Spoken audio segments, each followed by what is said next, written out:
Currently, the crew of the SSV Saratoga, led by Spectre Aryn, are on board the... Is it the imminent demise or impending doom? Impending doom. Yeah, it's impending doom. It cracks me up every time. So, the Syndicate boss Rat's ship, quote-unquote, which is really the corpse of a Reaper that has been retrofit with engines to move, by Mouse, his underboss, with whom he has a pretty bad relationship. She is, or at least believes herself to be, the last remaining member of true Cerberus who actually believes in what the Elusive Man was doing. And currently, with her incredible intellect, she is going to help you pull all of the data from the facility on Jakku, a facility run by another Syndicate boss, Warhorse, who you believe to have been brainwashed by Rabbit, also known as Salem.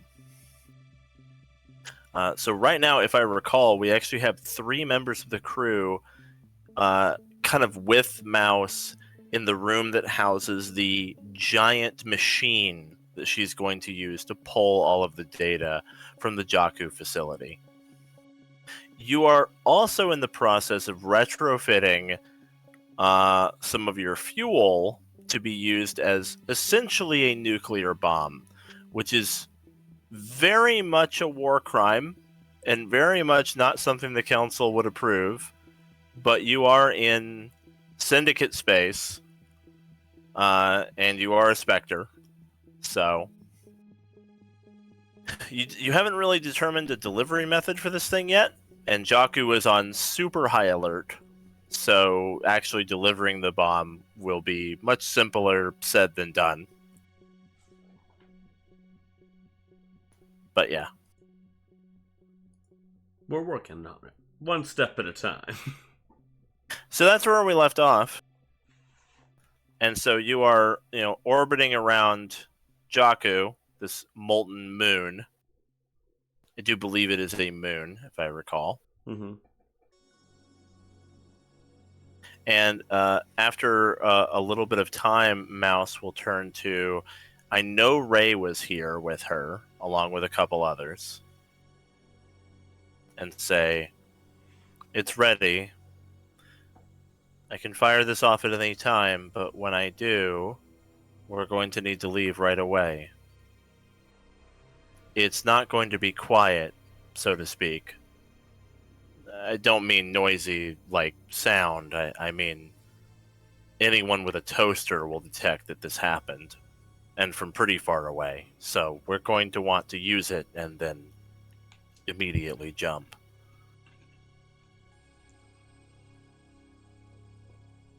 Okay, and jump onto comms.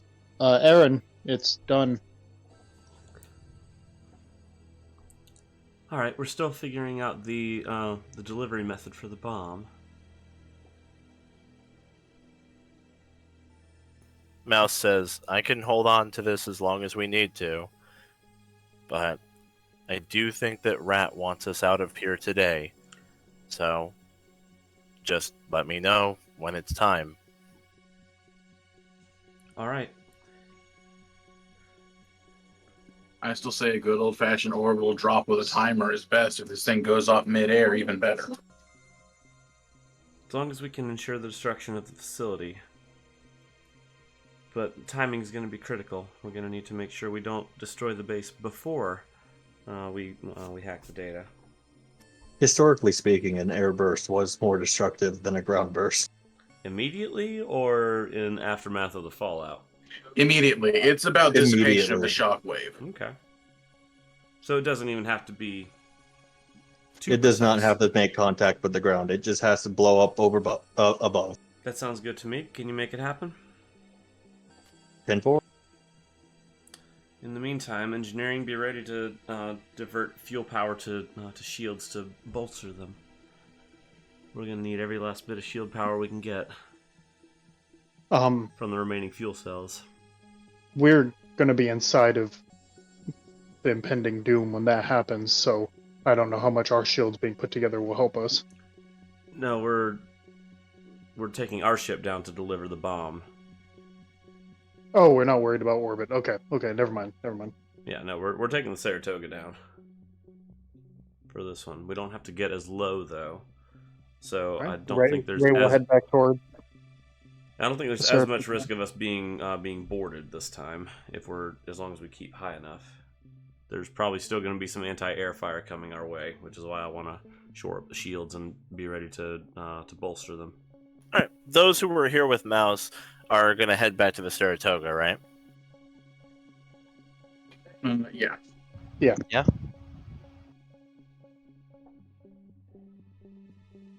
All right.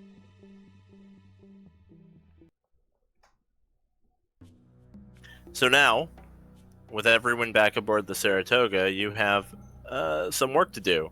First of all, the bomb doesn't exist yet. You have a plan for how to make it, but there are some die rolls between you and a functional bomb, the failure of which could be very catastrophic. Here's hoping not. So we're gonna put this inside a biotic shield. Chiefly, who is proficient with demolitions? Arturo and That will be Aryn. Arturo. So Arturo is going to be the bomb maker, like it or not. Mm-hmm. Ray is there with tech support. Aryn is there with contingencies and probably helping. Kronk will also provide. Will also use biotic performance to give him another D4. I think we renamed it to Biotic Presence. Sorry, biotic presence. Yeah. All right. So you're all Shepard on is board- standing by with pom-poms, because she can't do shit to help with this. You're all on board the Saratoga together. Arturo, I guess let's play this out. And I can't use any of my planning dice for this, right? No planning dice for this. All right. This needs to have a chance of failure. Yeah, you did have advantage on this, right? Because Yeah. yeah. Because of help. So he's going to have advantage plus 1d6 plus 2d4. All right. Isn't tech support 1d8. D8? That's a D8 now. Yeah. My apologies. A It's like- d8 and Or 2d4. it's like all the numbers we can get.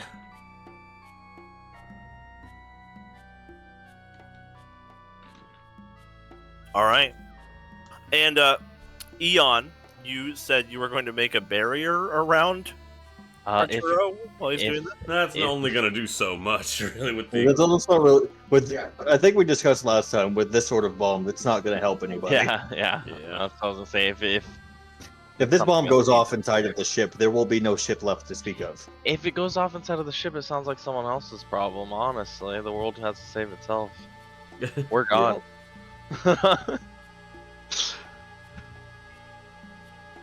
All right, did you say a D8 and 2D4? Yeah, a d8 from tech support, a d4 from contingency, a d4 from biotic presence. And advantage from the help action. Mhm. Okay, here we go. It's all hands on deck for this thing. All right, roll a d8 and 2d4.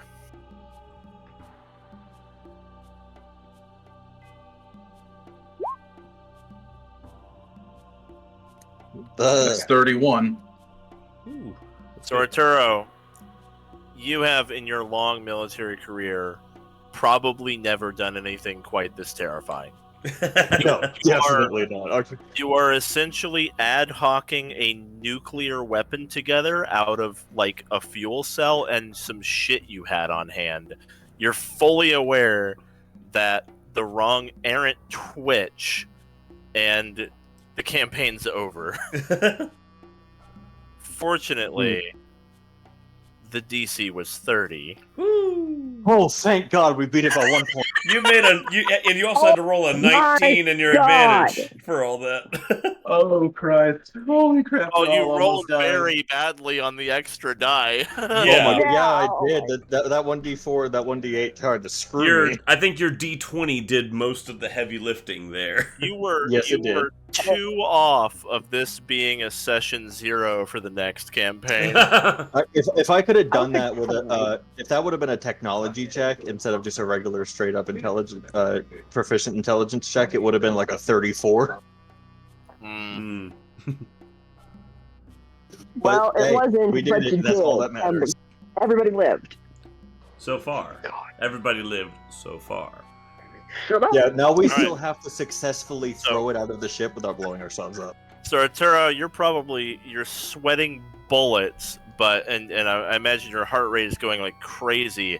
But after a few minutes of work, you're pretty sure that this thing in front of you, which is basically a fuel cell with like wires and stuff wrapped around it and all kinds of things, and maybe like a little receiver that you've got like a detonator too. That this is going to be a functioning nuke. Of course, you're not totally certain that it won't just explode if someone like kicks it or something. So you're it's not like you calm down. You would probably remain very nervous about this until it is gone. How much does this thing weigh? A good amount. I would say you probably want Kronk to carry it. I mean, I've got a. I big can fuel cell. do a biotic lift of up to 1,000 pounds. Oh, it's well under 1,000. Okay, so that would probably be the most gentle way to move it. I would agree. Yeah, that's probably the safest way to move the thing. No jostling or tripping and falling. Mm-hmm. Yeah, because my method would have been biotic enhancement to just brute force it. Yeah. Yeah, and we're not going for accuracy here. We're just gonna do a flyby as fast as possible in atmosphere and throw it out the back.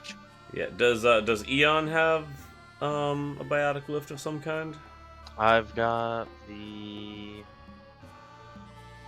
Do you have biokinesis. I can do it a higher Yeah. I have advantage on strength checks right now because of my exosuit. Yeah, biotic kinesis at rank 3 will do it.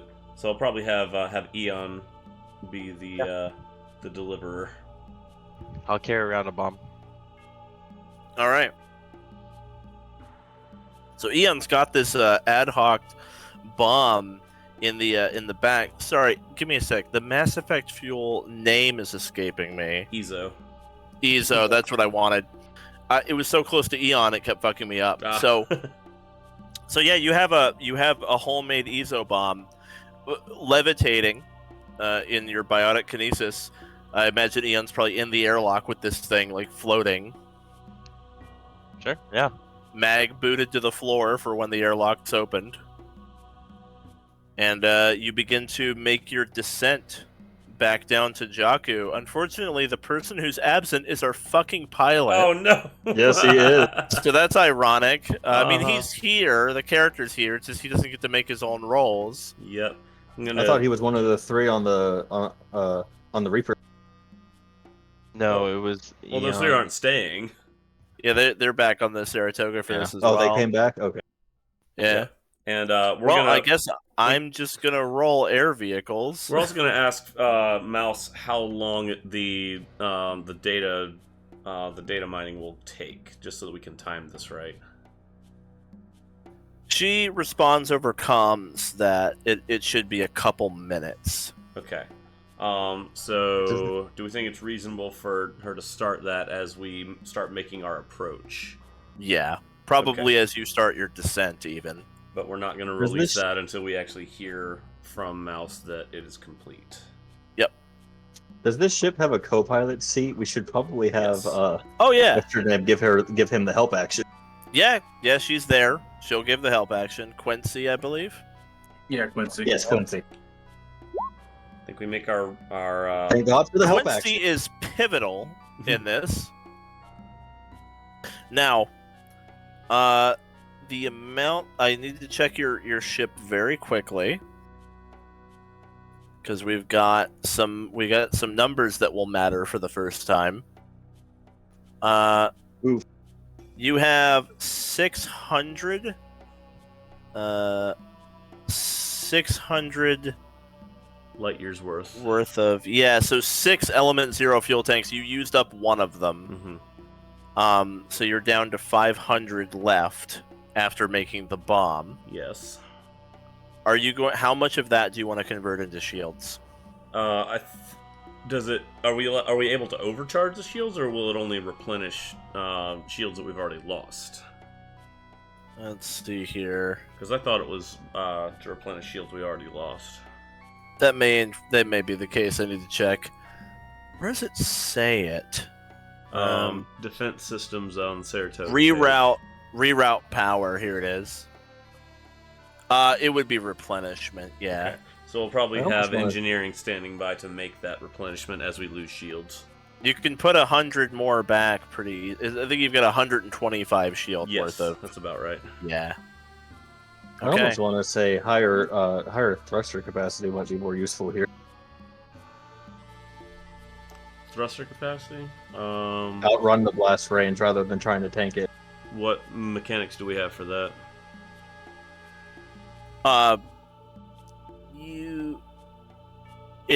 I mean, you have dual core travel, but that's for overland travel. Yeah, There aren't really mechanics for that. Yeah, I was focused on the shields because that's what we actually have mechanics to replenish. Yeah. We're gonna have. There isn't the Saratoga doesn't have like a nitro option. Yeah, it's kind of. Yeah, it is what it is. Yeah, what we're gonna have to do is probably level bomb, and we're probably gonna have to go at a low speed to make the drop, just so that Eon does not get blasted by the oncoming air. Yes, from our please. Speed. Then as soon as we release it, close the airlock and just do a direct vertical climb if possible. As you guys pull in over the Jakku facility, immediately anti-air weapons open fire onto you. Despite your stealth systems, they are on high alert and looking for you. That totally makes visibly sense. looking to see you. Yeah. So they do see the ship and open fire. Fortunately, the 20 on space vehicles is pretty good. That gives them... that's the DC they're shooting for here. That's basically evasive maneuvers. So I'm going to roll battle a bunch stations. of... Yeah, I'm going to roll a bunch of anti-air attacks as you go over. You're probably just basically trying to survive this onslaught so you can drop the bomb and leave. So I'm just going to roll an attack for every anti-air weapon they have that is going to see your ship during this operation as you're passing. They each get one shot.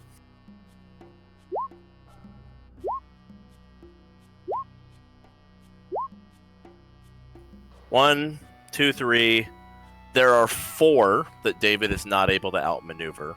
So your ship does take 4 hits, which I will roll now the damage for that. 4 out of 8. That's not bad. Yeah. And rerouting power to shields can be done by Ray in the middle of this if it gets dangerous. So let me see here. Just try to leave us enough fuel to get home too. We can rely on Rat to ferry us for a little bit, but we will need to return back to Council space on our own power. Alright, 4 giant anti-air cannons have struck the Saratoga. Let's see what the damage is like. The first one depletes your shield and hits plating. That's just one hit already? Oh shit. They're designed to take down way bigger ships than you. Makes sense. Yeah, so your shield goes to 0. The plating takes 7. So I'm going to make a note. Yeah, get our shields back online, please, Ray. After the hit, that's what you're looking at. So, yeah, Ray, do you want to just reroute? As commanded, you can make a technology check to reroute power into the shields. Aaron's only instruction Arturo to can help her engineering with is that. keep the ship alive. Yep.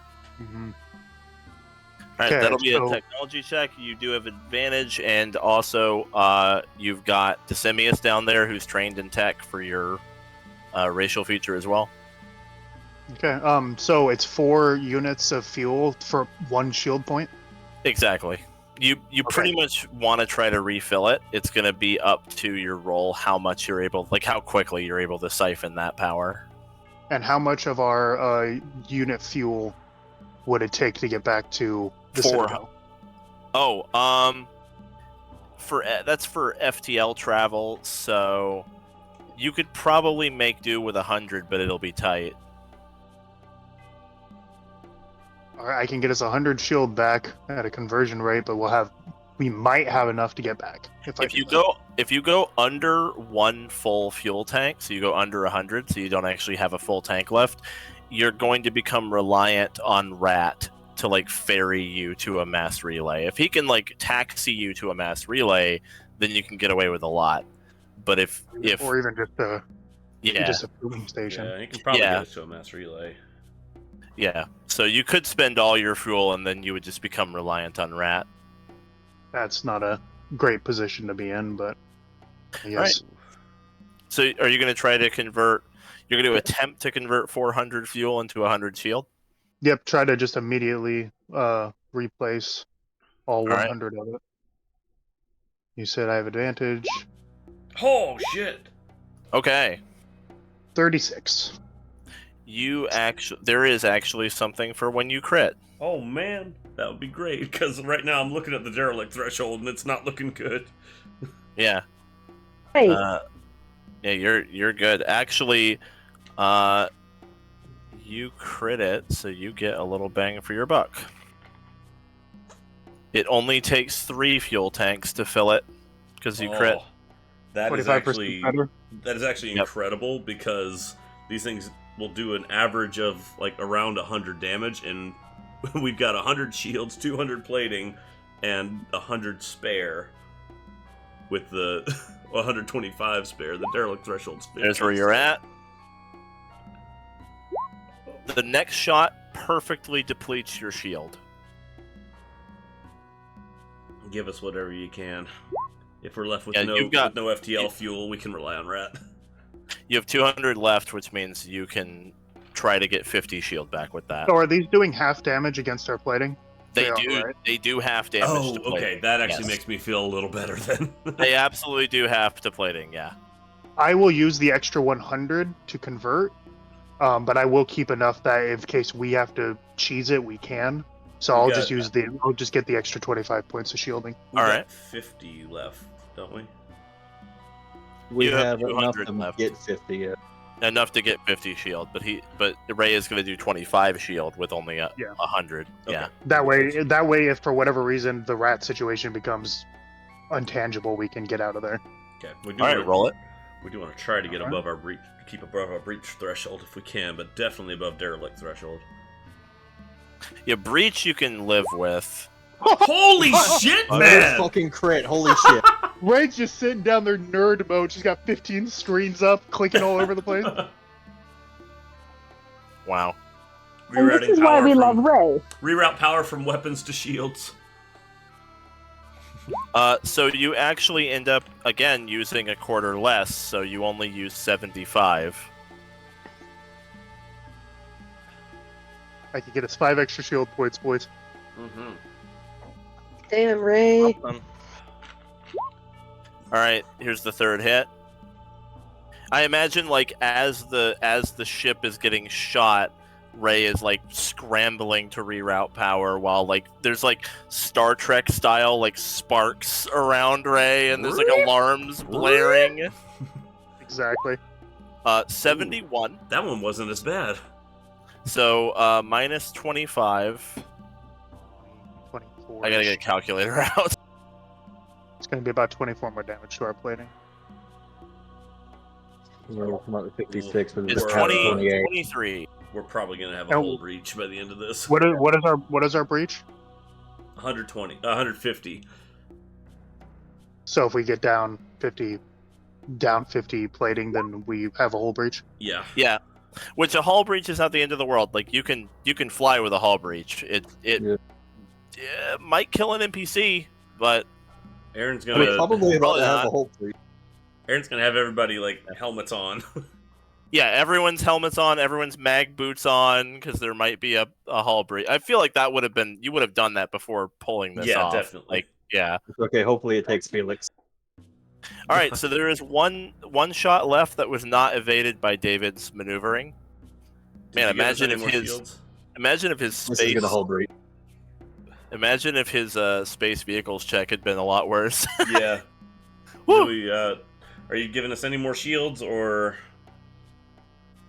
I mean, I could do 5 more shields without getting us fuel into or getting the fuel into the danger zone. I say get the fuel into the danger zone. It's worth keeping everybody alive. Okay. Like we've got Rat. If he can get us to a mass relay, then that's all we need. If you spend all of it, you'll get 30 more.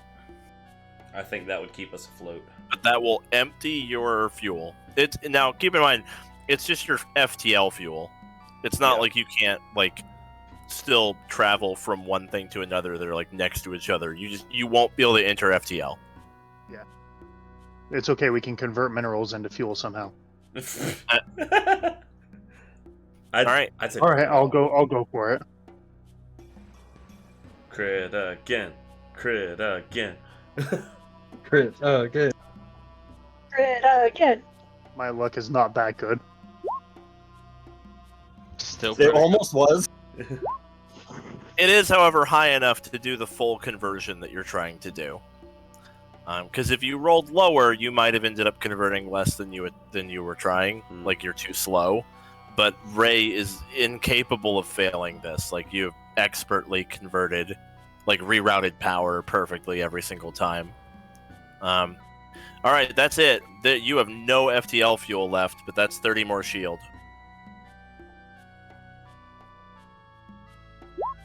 Last hit. Come on, Zan, roll bad. Ah, dang.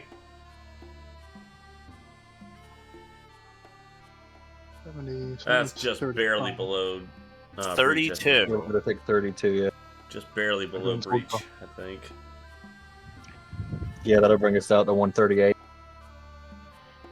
Did I already toss this bomb yet? Yeah. During this, you toss the bomb. Okay, I can't be casting biotic shield to try to help the ship at all, can I?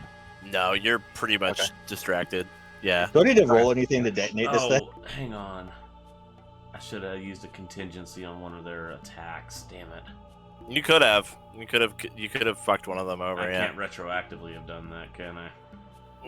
I think Aryn was kind of distracted, maybe. Yeah, I'm Yeah. sorry. Dang it. That's my fault. Yeah. No, you're okay. I mean, it would have been pretty tough to do, but yeah. I think it's very reasonable that Aryn was a little distracted during all of this. I could have used a contingency on the flight. However. Okay, moving on. Yeah, anyway. So with that being the case, your shield will go back, but this won't. Alright, this is the first time that I have gotten to roll breach. So let's find out where it is. Oh lord. You do drop the bomb and you begin to make your ascent. You are quickly out of range of their anti-air weapons. But you need to get to orbit before you detonate the thing or you'll blow yourselves up. So you've dropped the bomb, it's falling, you're ascending, but the ship has suffered a breach right at the end of your flyover. Let's see. 1, 2, 3, 4, 5, 6.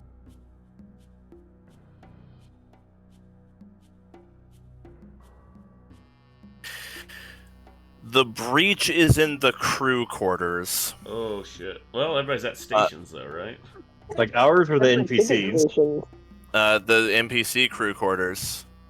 Yeah, everybody should be at stations. So are we good, or is there stations in the crew quarter? We just lost everybody. No, their stations aren't in the crew quarters. Everyone would have been somewhere ready. Yeah. So yeah, the breach. Good. It blows open the side of the Saratoga, and a bunch of stuff falls out. And Felix Ways is looking out the window and is like, "That's my bed!" God damn it. Felix's bedroom empties out onto Jakku. And of course, immediately Adam seals the crew quarters and is like, "We've got a breach in the crew quarters. There's no one in there. I'm sealing it, Thank you, Adam. so that it doesn't just suck everything out." Mm-hmm. Yeah. You guys pull up into Jakku's atmosphere, and Arturo, you've got the detonator. So Blow that bitch up. Do I have to roll anything? no, you need to press the button. He presses it the second we've exited atmosphere. Button pushed. Well, wait for Rat to say, or Mouse to say that she got the information. I think we did get that, right? Yeah, she Oh. gives you the confirmation that she got it. Punch it. Behind you, on Jakku, you see a tiny blue spark, like a tiny little blue dot, and then a kind of a ring of light goes out from it, pushing all the clouds on the planet's surface away, and then it becomes so blindingly bright that like all of the windows and windshields of the Saratoga automatically tint to prevent the people inside from getting like permanently blinded from seeing it. And then even in orbit, like, you know, shockwaves and sound don't travel through space, but seeing it, you can imagine that if you had still been in any amount of atmosphere, it probably would have like ripped the Saratoga apart. The explosion can be seen very well from space. Like, it's huge. Fortunately, it was neither a verdant nor inhabitable planet. No, it was like a lava moon. Yeah, there was so nothing there. we hardly made things worse. Well, I've never blown up a planet before, but this is fun. Is that going to be your spin to the council if they ever come back and find this shit out? Well, I mean, This it is was a a really barren good planet. spin. You can't war Find what on out? We something didn't do that's not anything. there. well, also that that they were employing illegal mechs down there to begin with. Look, we had nothing to do with this. This was a war between syndicate bosses. The Saratoga cruises into the impending doom, and pretty much like half lands, half crashes in the landing bay. And as soon as you are securely inside of it, all of your stomachs lurch as the Reaper corpse enters FTL like immediately to get out of there.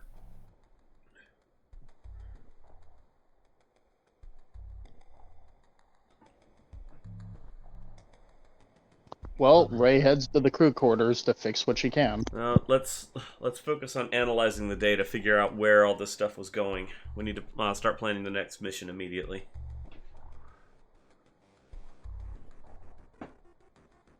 The damage repairs can wait. All right. So, yeah, you're on board the Saratoga, which is a little worse for wear. Not only is there a breach, but also it's 100%. It's the sci-fi trope of like you took a shit ton of damage to your ship, so everything is just sparking. Like there's random like sparks coming out of every corner, and there's like red lights flashing, like maybe some steam coming out of like a tube somewhere, right? Like that's the state of your ship right now. So, are you wanting all of us to meet together at the meeting area, Aryn? Yeah, let's head to the conference room for next moves. Okay, Ray's kind of like upset about that because she really wants to help fix or repair the Saratoga. So she'll turn to Decimius and be like, "Can you please get a rundown on everything that's happening so I can try to help when I get back?" You got it. Not my first crash. Thank you. And then Ray will head upstairs quickly.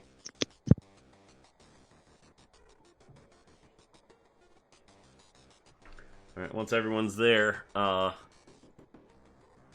Aaron's gonna say we need to start parsing the data that we get from Mouse immediately because I want to get the next mission planned and underway as soon as possible. Once we have a better idea of that, we could start focusing our efforts on damage control. I don't think the ship's in any more immediate danger, though. Not unless Rat suddenly turns on us, I think we're fine. Thus far, he's been a reliable ally. I don't think he's going to turn on us now after coming this far. If he wanted to turn on us, he could have just abandoned us there and left us floating without any FTL fuel.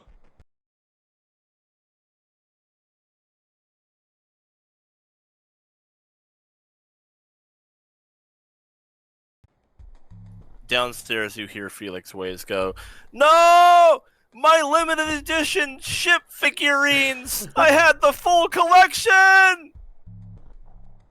I am That hurts. really pleased with this. He had The all Space the Master went with him. all the unlockable ships, little ship figurines you can get for your quarters. Yeah, That hurts my heart just a little bit. they're gone Not now. in ways, It's but it really hurts got a his little bit. priorities in order.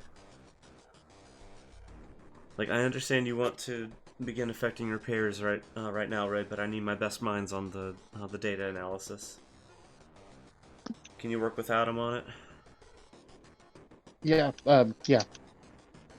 Adam, if you wouldn't mind uploading it to my Omni tool, let me take a look. Uploading what? Says Adam. The data we got from Mouse, did you not beam it to us? She might No, I not haven't gotten anything yet. She might not have sent it to us yet.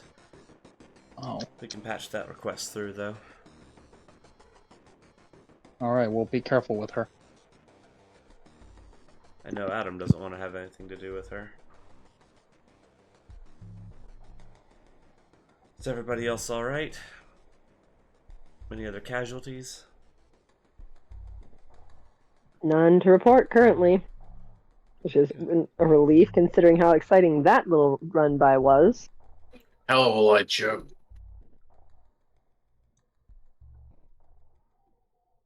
Yeah, you guys pretty much dead ass took the spaceship equivalent of a pickup truck and tried to drive by a fucking fortified installation that was waiting for you. Mm-hmm. I'm honestly surprised you got away with as little damage as you did. Like, that place was ready to shoot down much bigger ships than the Saratoga. Yeah, but we're special, so I mean, really. Yeah. So you get the plot armor. A smaller, yeah. faster ship is harder to hit than a bigger, plotting ship. Yeah, well, half of them missed. Uh-huh. So. Get that plot armor. Mm-hmm. Not an accurate. If anyone should have it,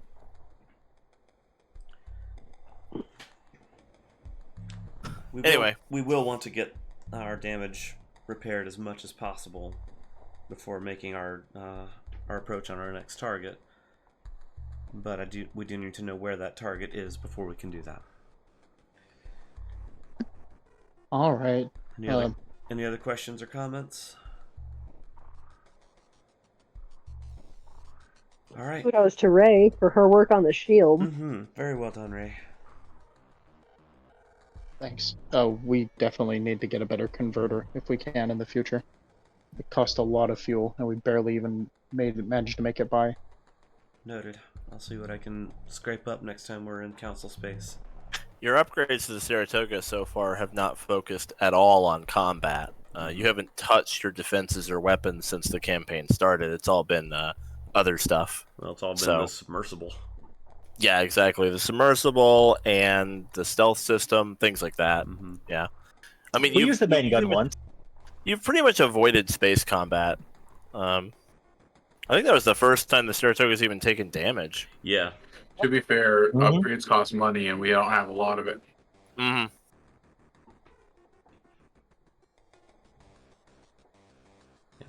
Adam says, I've got an incoming data transfer from Mouse. Should I accept it?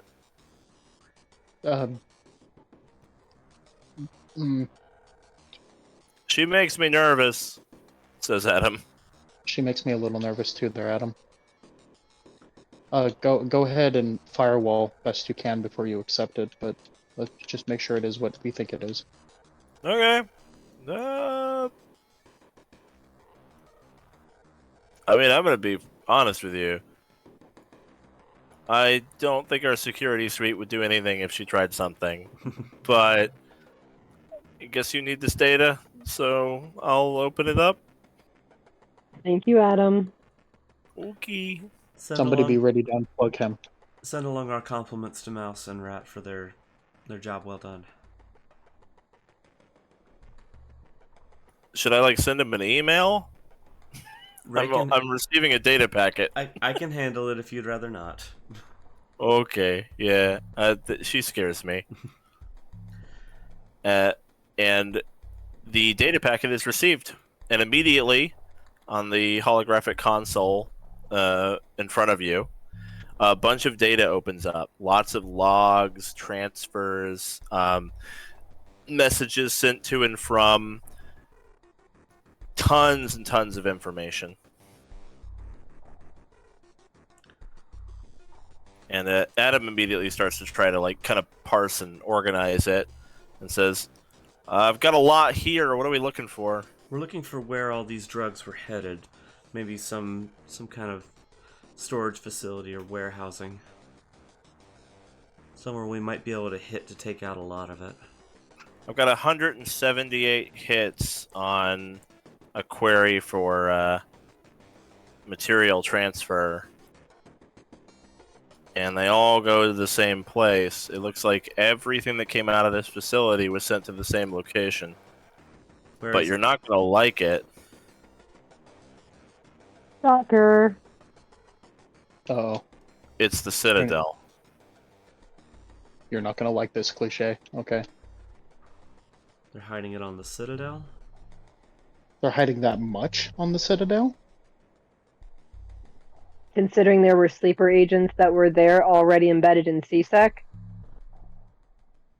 Makes sense. Reminder that Citadel Prime is a ring that circumvents the entire Earth. Mm-hmm. Citadel Prime's really fucking big. It's basically a continent. Can we narrow it down a little bit more than just the Citadel? Yes, any more detailed information you can get us would be helpful. Can you send a message to Rat, though, that we need to get to the nearest master relay as soon as possible? Will do. I can narrow it down that the transfers are being received at a certain location, but there's no information here on where they're taken after that. But I do have a spaceport where all of the finished product from this facility was being transferred to and received in Citadel Prime. All right, that gives us somewhere to start then. We are about to kick the hornet's nest. Fortunately, most of the Hornets will be at the meeting. Something tells me we already kicked the hornet's nest. Oh no, I'm thinking the CSEC. There are going to be a lot more sleeper agents that are going to be sitting around wherever this is stored. Well, we'll be ready for them this time.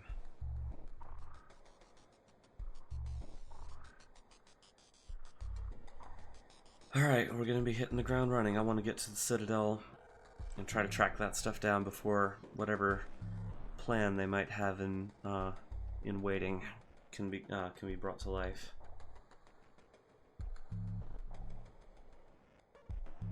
Roger that.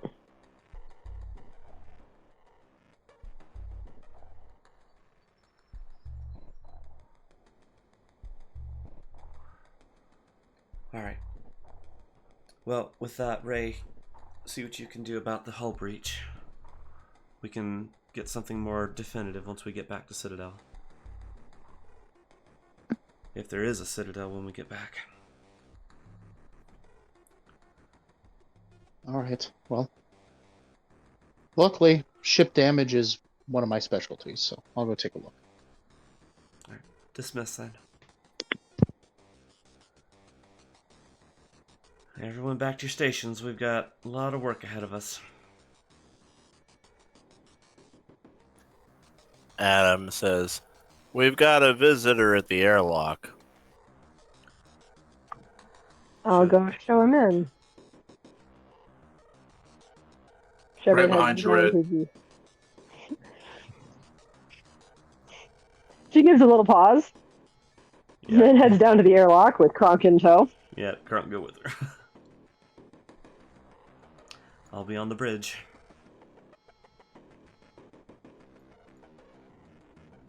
Alright, let me just grab this token.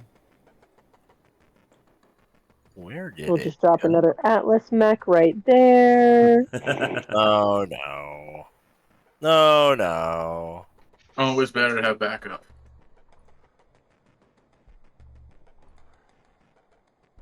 There he is. Rat comes aboard and says, well, that was a ruckus. It's fun though, wasn't it? I have a question. That bomb. Was that you guys or was that Mouse? That would have been us. Ah, I can never really be sure. She kind of does what she wants. Good work. Thank you kindly. So then, may I come in? Follow me. And she'll lead him upstairs.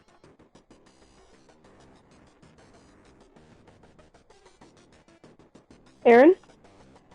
Rat has come and paid compliments to the work for our explosives. Oh, well, compliments right back to you, Rat, for your speedy getaway and for Mouse's excellent data hack. It's given us a lot of good information. She's good at what she does. So then, where to next? Where am I dropping you off? We just need to get to a mass relay. We need to get back to Citadel space immediately. Fair enough. And we used I up can all of our probably fuel do keeping our shields online during that bombing run. I see. I'll take you to Mouse's mass relay. Mouse has a mass relay? Yes. She fixed one in Syndicate space for us to use. All by herself.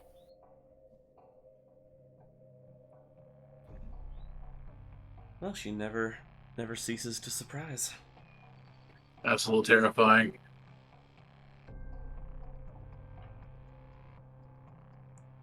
This way you can relay without having to answer too many questions. Plus, I wouldn't really want to approach a more official one in a vessel such as mine. That's very generous of you. We'll definitely need to come back to Terminus Space, and it'd be nice to have a little back door in. Indeed. I'm sure Mouse wouldn't mind if you were to use her relay to come and go from Syndicate space. I wish we could have stayed and done more. I know that this nightmare is going to be a big threat to Syndicate operations. And I was hoping to get more of the Syndicate on board with opposing it. But we've run out of time. I only ever joined the Syndicate for convenience anyway. They're mostly short-sighted, greedy idiots. I don't have any love for them.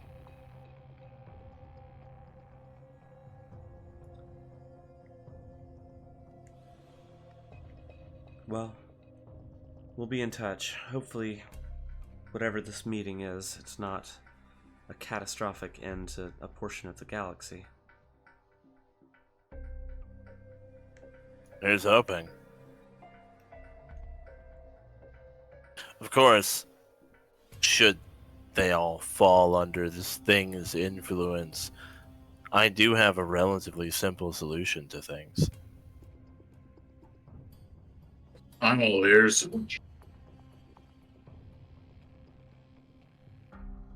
Rat just kind of crosses his legs and puts a hand on the sword on his waist.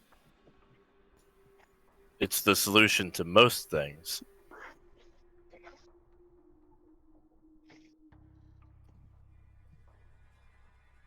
Blow it up. He's implying killing the other Syndicate leaders. I gathered. Yeah. Ah, yes, blow it up. I That like would this. work. I get the sense his allies are mere pawns, though. He doesn't need them.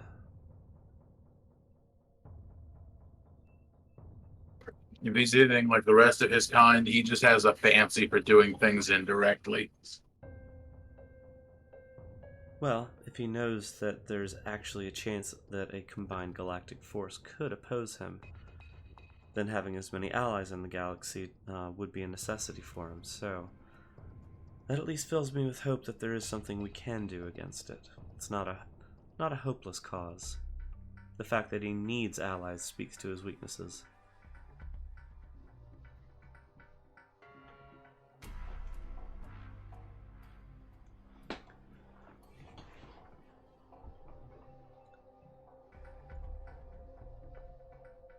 And we're always glad to count you as an ally, Rat. Thank you very much for your assistance. Oh, the pleasure was mine.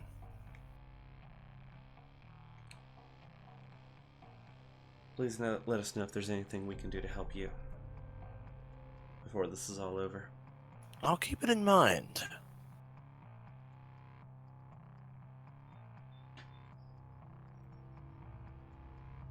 I believe Ray still has that black card you gave her. I suppose. There isn't too much use in that now, given our new relationship.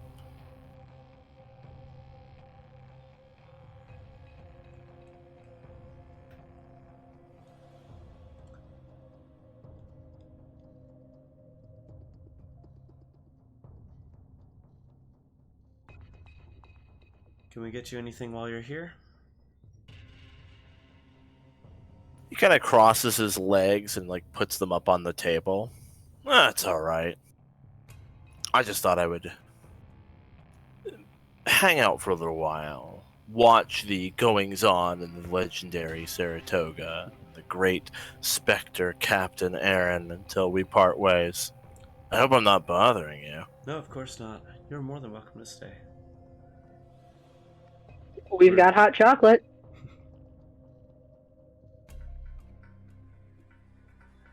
I love the idea that his presence innately makes everyone uncomfortable and on edge. So everyone's just like standing there, like, "Can you leave now?" No, he's helped us out. He's earned the right to some awkward sitting in the corner, in the shadowy corner. His presence doesn't creep me out. His ship's does. If I was uncomfortable with every killer I run into, I wouldn't be able to sleep on this ship.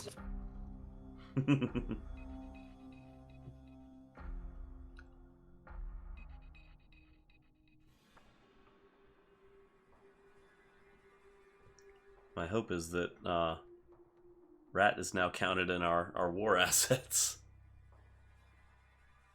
That might very well be the case.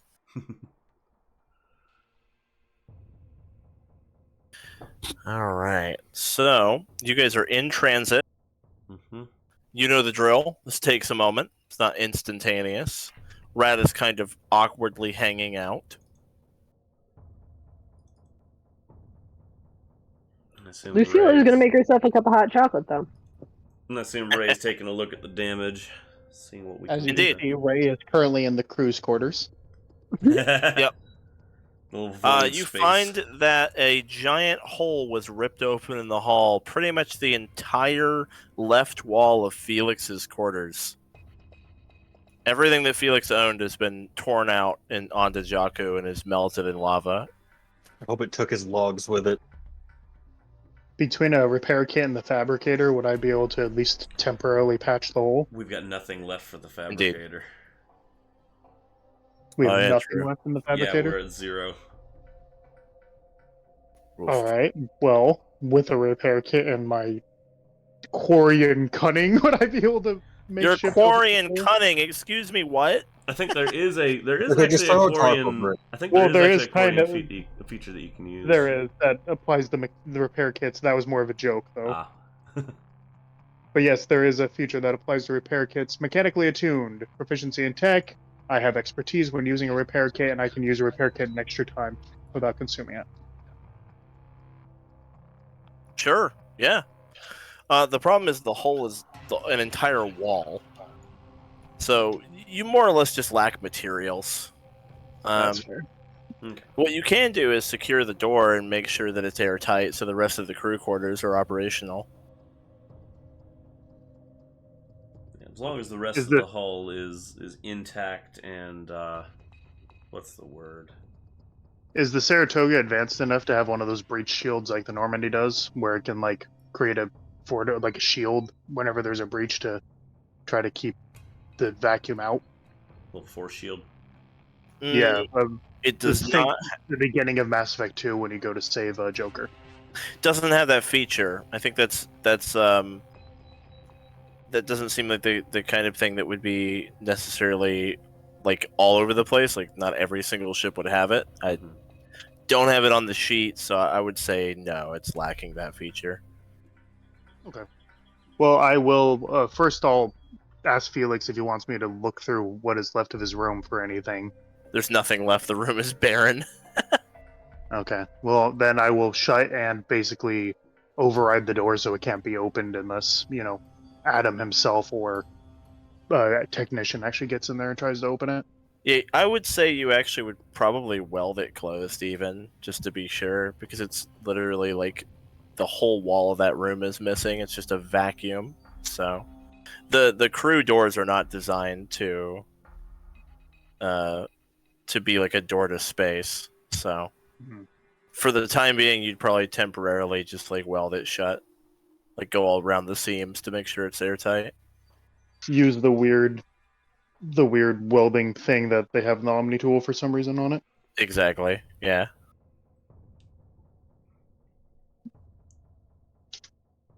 Well, Ray will go and tell Aryn the bad news that until we get some material and some time, the Felix is basically homeless. There are other quarters he can take up, but all of his belongings are gone.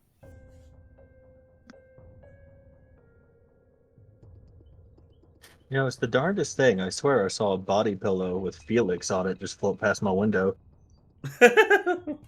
Felix's body pillow of himself. Precisely.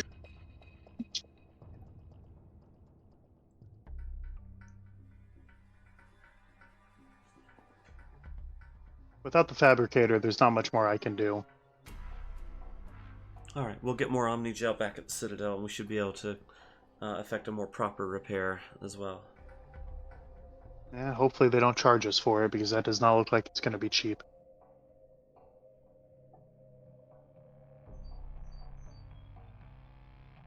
The Alliance usually doesn't charge, usually bill their people for repairs on their own ships. You'd hope, right? Ray will also say, "Oh, hello, rat," and she walks by. He waves. If we did that every time a battleship came back into Alliance space, nobody on that ship would ever have any money. You come into view of what does look reminiscent of a mass relay, but is significantly different than what you remember them looking like. It is also surrounded by jet black warships that are just like a small fleet of them floating around it.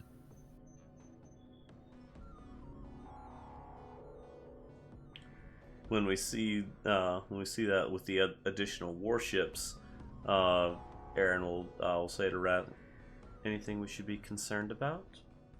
No. They're unmanned. Mouse made them. Functional or just for show? Oh, functional. There's actually, as I recall, no way for them to be piloted per se. I think she planned for them to be controlled by some kind of AI at some point, but that's far-flung future. Actually, the entire station here is pretty much run by computers. It's totally unmanned. She calls it the new Cerberus station. Has a she's cute. She's kind of a dreamer, head in the clouds, Well, I cannot deny that she does great work.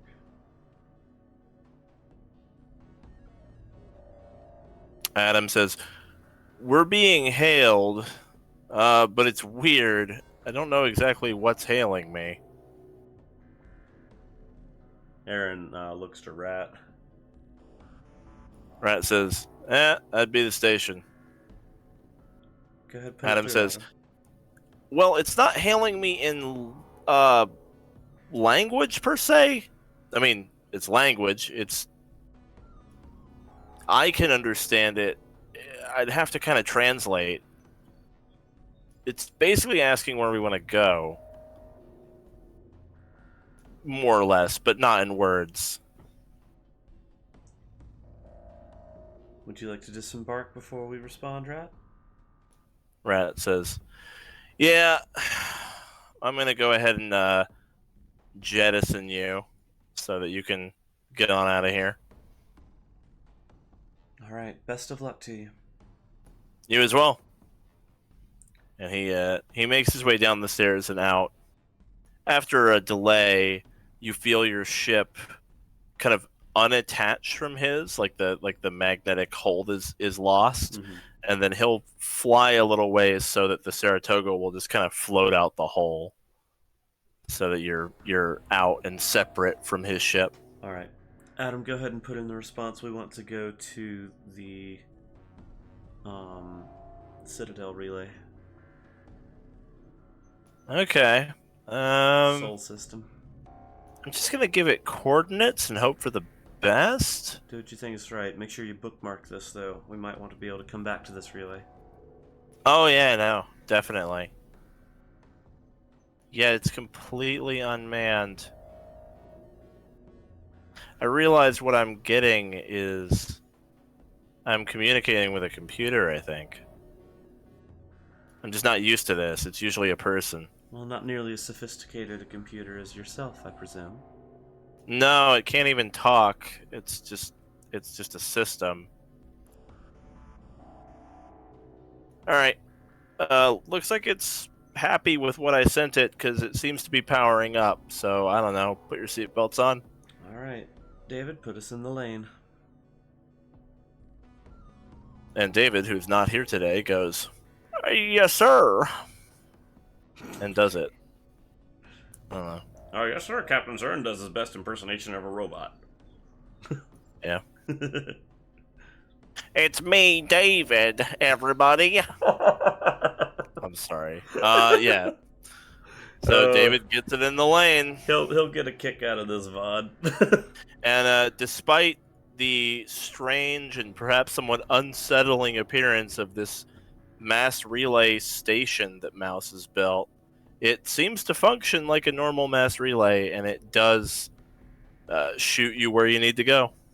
Okay. You are relayed. Massively. Indeed. Your mass is relayed.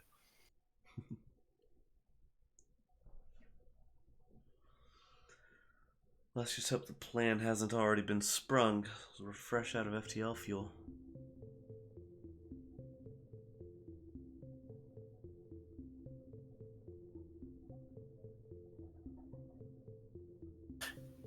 You arrive at Citadel Prime, which of course has its own mass relay just nearby.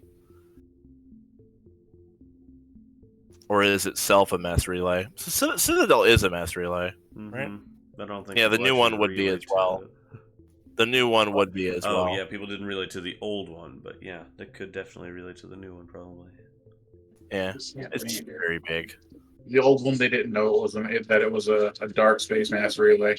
Yeah, well, it itself wasn't really a mass relay. It was just a port. No, for a mass it relay. canonically was a mass relay into dark space that got deactivated by the Protheans before they fucked off to that one place that you go to at the end of Mass Effect 1. Yeah, I mean, the thing that you end up coming through in Mass Effect 1 is the mass relay, but that's not... The entire station itself isn't a mass relay, it just holds the mass relay inside of it. Tomato, tomato. Alright. Anyway, there is also a mass relay in this one. but it's not for dark space. It's just like a normal one. I don't know. And this one people actually know about. Yeah, people know about it and use it. Correct. So you arrive at Citadel Prime. Now you have a couple of places you could dock down. You have, of course, the where the council is. Like that's a spaceport. You have the Alliance-controlled segment of it where you could go to basically pull into an Alliance dry dock to have them like fix your ship. That would be a different thing to do. And then you do now have the coordinates for a spaceport where apparently all of these drugs, all the synapse was being delivered. This is a spaceport you've never used before. It's actually on the other side of the planet from the council one. It's like all the way on the opposite side, thousands of miles of space station away. And from what you can tell of the data you have, the spaceport where the synapse was being delivered is actually a segment of Citadel Prime that is sort of luxury living. So like very wealthy, very high class luxury living space for like extremely wealthy like business owners and whatnot. I think we get the ship repaired and replenished first before we arouse any suspicion. Yeah, so the synapse was being delivered to like Space Beverly Hills on the other side of Citadel Prime. I'm thinking we dock at the at an Alliance repair station. Okay. Yeah, so first you pull into like an Alliance dry dock, and they receive you with no question because you are in an Alliance vessel. As you pull in, you're hailed by Alliance military, and they say, SSV Saratoga, you are free to dock. We are detecting a lot of severe damage to your hull. Are you here for repairs? Indeed we are. It's not as bad as it looks, but we'd appreciate a patch-up all the same. Understood. We've got room for you in the coming days. How urgent is this? Our crews are pretty held up right now, but I can guarantee it'll be done in as quick as 3 days from now, if that'll work for you. Aryn's gonna look to Lucille. She'll say, "Stand by," and go ahead and mute the transmission for the time being. Yeah. If it's the implication is that if it's very urgent, you can try to pull rank and basically like cut in line. Mm-hmm. They're asking like, "Are you cool with waiting, or do we need to like pull strings to push you guys up?" Well, with 3 days, I'm sure we have things to do here.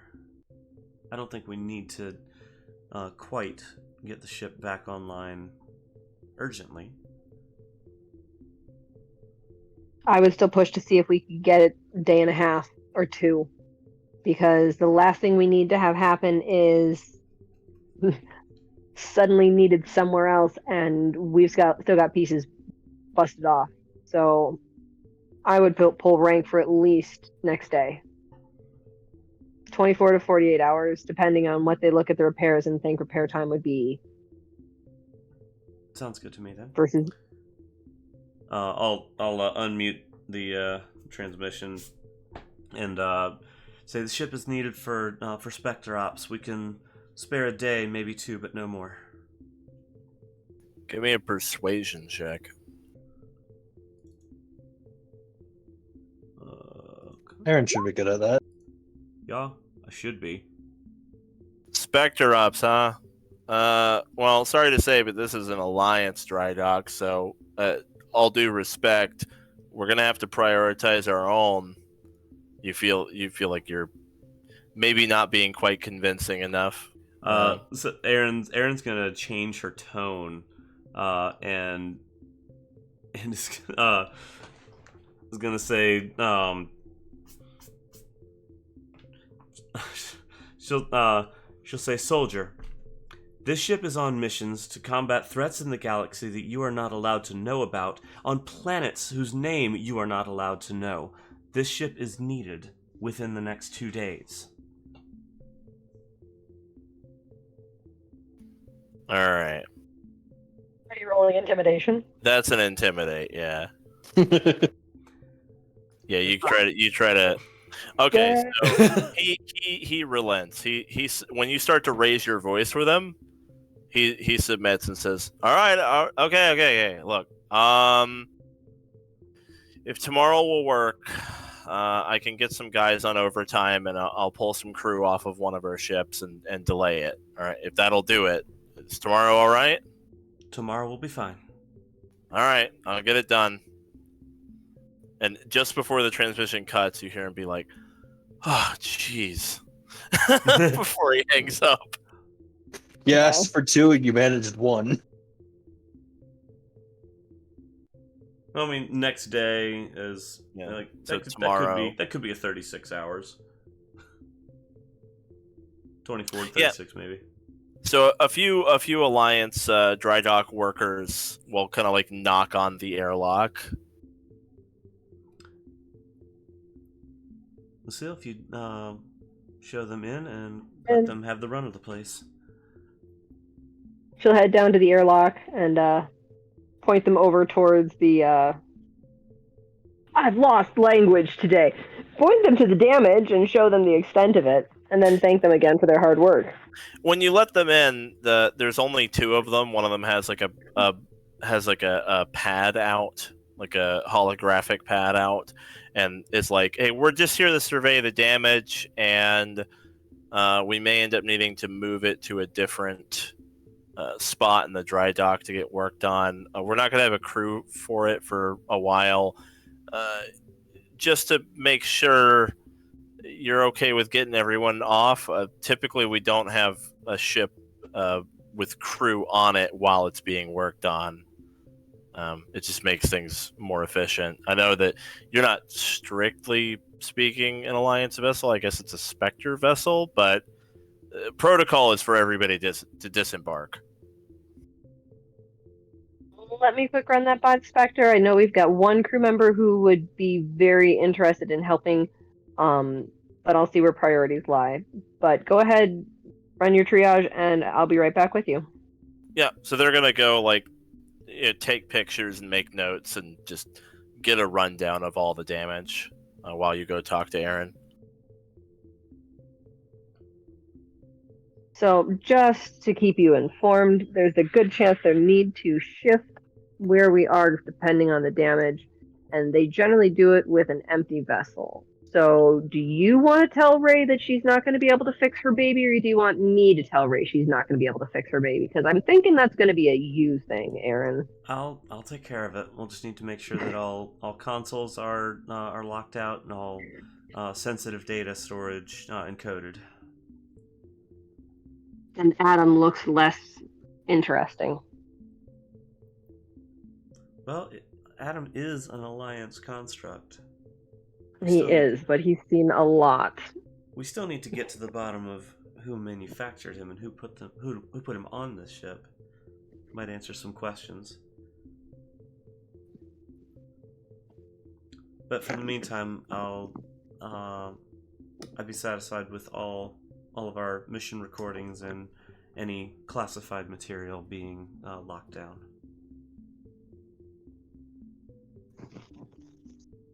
Yeah, that's not hard to do. And you can definitely lock everything down. It's like when you take your car into the shop, you don't leave the glove box full of money. You can lock everything down. Take anything you're really that worried about. Make sure all the data and everything is behind a password or two, or a handprint or whatever kind of verification. And we'll allow the crew to disembark to engage in activities of their choice, but I wouldn't quite call it shore leave because I'm still going to consider everyone on call in case of rapid developments. The away team is definitely going to have our hands full with the other information that we collected.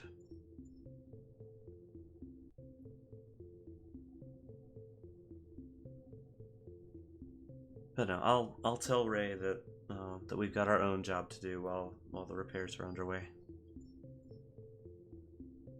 Roger that, Captain. Just make sure everyone else is ready to move out. We'll prep the rest of the crew for disembark. All right. Yeah, I mean, no complaints from the crew. They're all happy to get off the ship. They acknowledge that they are still on call, but in general are going to, go do whatever. They're basically gonna. They end up actually treating it like shore leave, but with their phone on, basically. Yeah, and Aryn will be the one to tell Ray that we've got our own job to do while the repair crews are underway. Though, if Ray doesn't quite trust them, she's happy to ask Decimus to keep an eye on the repair work and be the supervisor on it. On your way down to tell Ray, you notice the two dry dock workers are over by the crew quarters in front of a closed door. Mm-hmm. And you hear Adam go, "Press hand to open door." And one of them is like, "There's no where. There's not a." They put their hand on the door like confused, and Adam goes, "Press elbow." And you're like, "What the fuck is this VA? How do you open this door? Why is it so weird?" One of them puts their elbow on the door. "Press left ankle to open door," and they're like. One of them looks at Aryn and is like, "I think your VA took a lot of damage. We can't get this door open."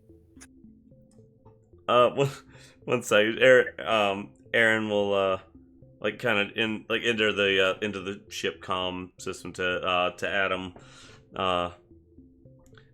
She'll say, "Adam, under the radar, please." The door opens. Thank you, Adam. Remember, these are the people that are fixing you up. He doesn't say anything. He just stays silent. They They kind of look at each other, and then they enter. They go through the door, but they look kind of wary. Like that was very weird. Uh-huh. Aryn will head to engineering to talk with Ray. All right. Yeah, I mean, I'm sure you find Ray in engineering, most likely. So let me get this straight. They won't let us help, or you've just opted to not want to help? Everything here is done in a very specific way, and I have you even asked David? David's going to be more upset than I'll be if they mess it up. David hasn't been very talkative today for some reason. But anyway... he's been oddly, uncharacteristically quiet. But Aryn will say, "I understand that you want to have a hand in this. You're probably the most qualified to, but we have our own mission here that's going to require our attention, and I'm going to need you on that. If you don't trust these people to fully handle the Saratoga as to your standards, you can always leave Decimus to keep an eye on them to make sure that everything's being handled correctly. He's familiar enough with the system, right?"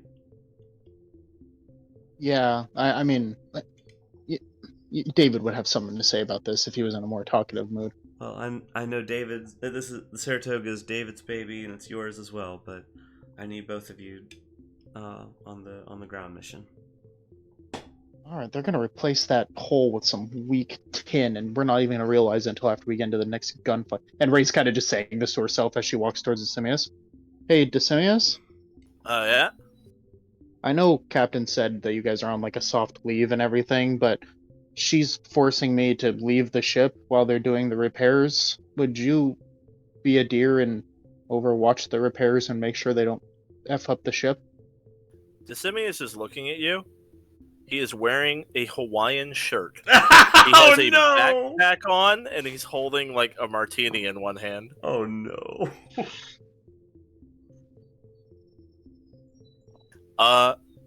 Yeah. Yeah, I can do that. Oh, poor Decimus. He had a vacation planned.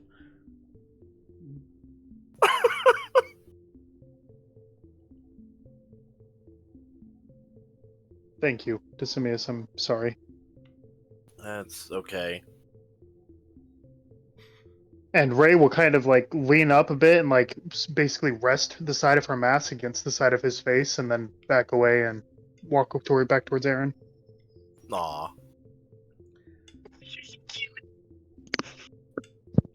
Ray, can you get a copy of the relevant segment of data for this mission from Adam before we go? Adam should have uploaded everything to me already. Oh, Adam? good then. Yeah, you got it. Okay. Then it's all right here, and Ray will have a tasty float over to Aryn. Everything we need. All right. In that case, let's figure out our next steps, figure out our approach. Can I get the ground team to assemble off ship?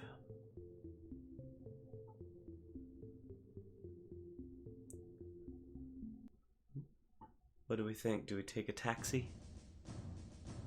I'm going to assume that none of you are saying anything, but I'm going to assume the ground team does actually assemble off ship.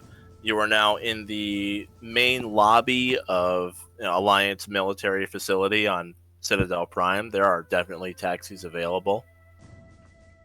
We're about to take a break, but in the meanwhile, as an aside, the two men in your ship are taking notes and examining the damage. And as they're doing so, the door behind them starts opening and shutting repeatedly until one of them turns, and then it's open and nothing's happening. And he's like, "The fuck?" Adam is being such an ass. Do we want to have Adam have some protocol in place on the off chance these two become problematic? Because Sure, he there's should already plenty of- have protocol in place for this. That's also why we I have know. Decimus there. I think Okay. Adam would very much take it upon himself to deal with someone who is not fixing him properly.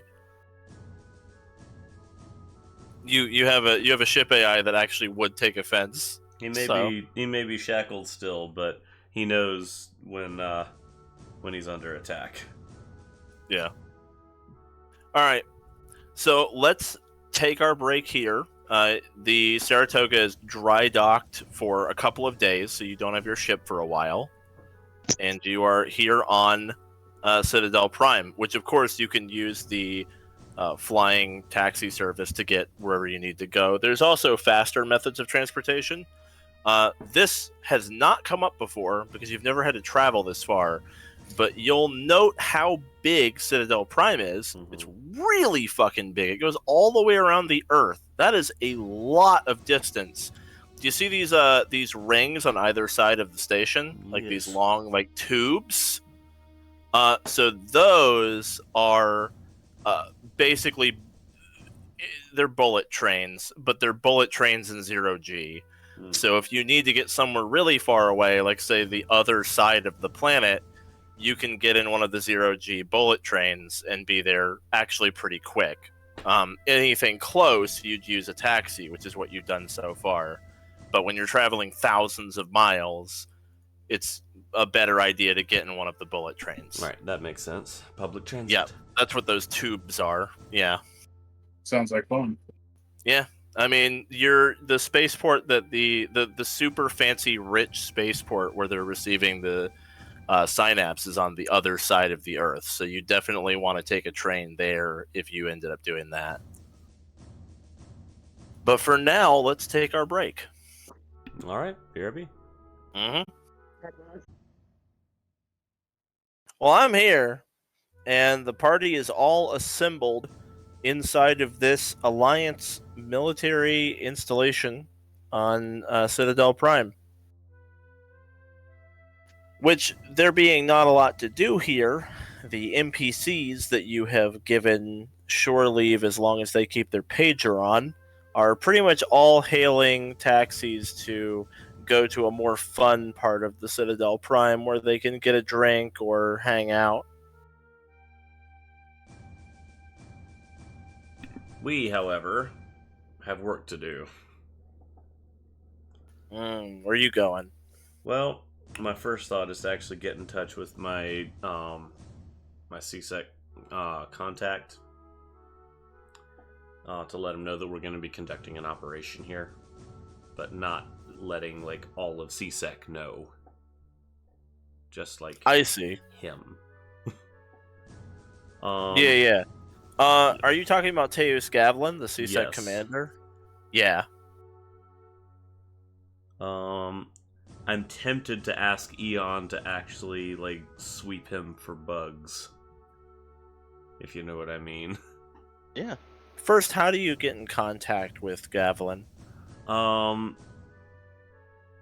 think through the usual the channels that we used last time we were here. Probably contact the like CSEC like switchboard and ask to Okay. be ask to be put through to him at his earliest convenience. Understood. I understand he's a busy man. Yeah, so going through the official channels, you are told that obviously as CSEC commander, he's pretty busy, but being that it's a Spectre asking, they will send your message along right away.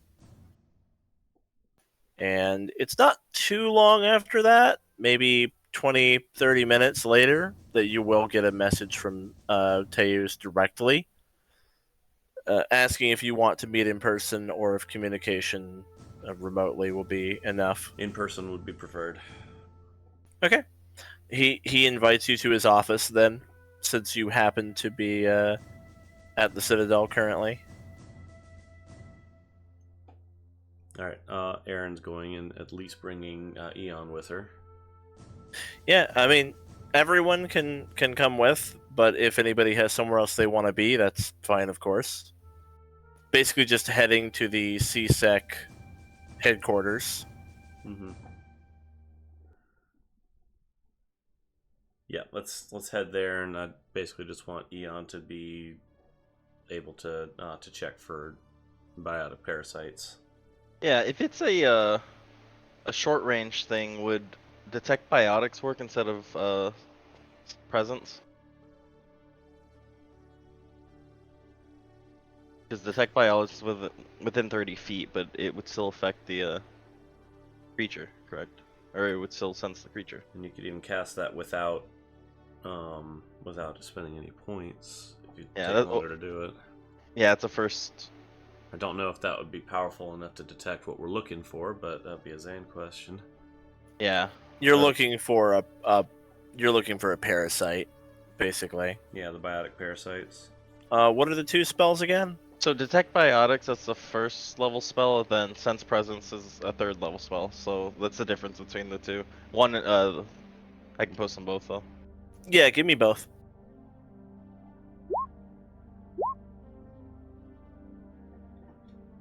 Detect biotics would do it. You would get an aura around him. The only thing is that if Detect Biotics picks something up, you'll need Sense Presence to confirm that it's what you think it is. Because Detect Biotics will tell you if there is an aura around this Gotcha. person of some kind of biotic thing, but it's not specific. It could be anything. So if you get an aura with Detect Biotics, you would then need to follow up on that with Sense Presence to confirm it is actually a parasite. Okay, gotcha. So I might as well just use sense presence. Then I'll go and do that. Oh. Detect Biotics is a lower level spell, and it could save you the trouble, because if Detect Biotics doesn't pick anything up at all, then you have no need to confirm anything. That's fair then. So it's kind of up to you guys. I don't think it's pointless, but... Yeah. Okay. That's good to know that's how that works then.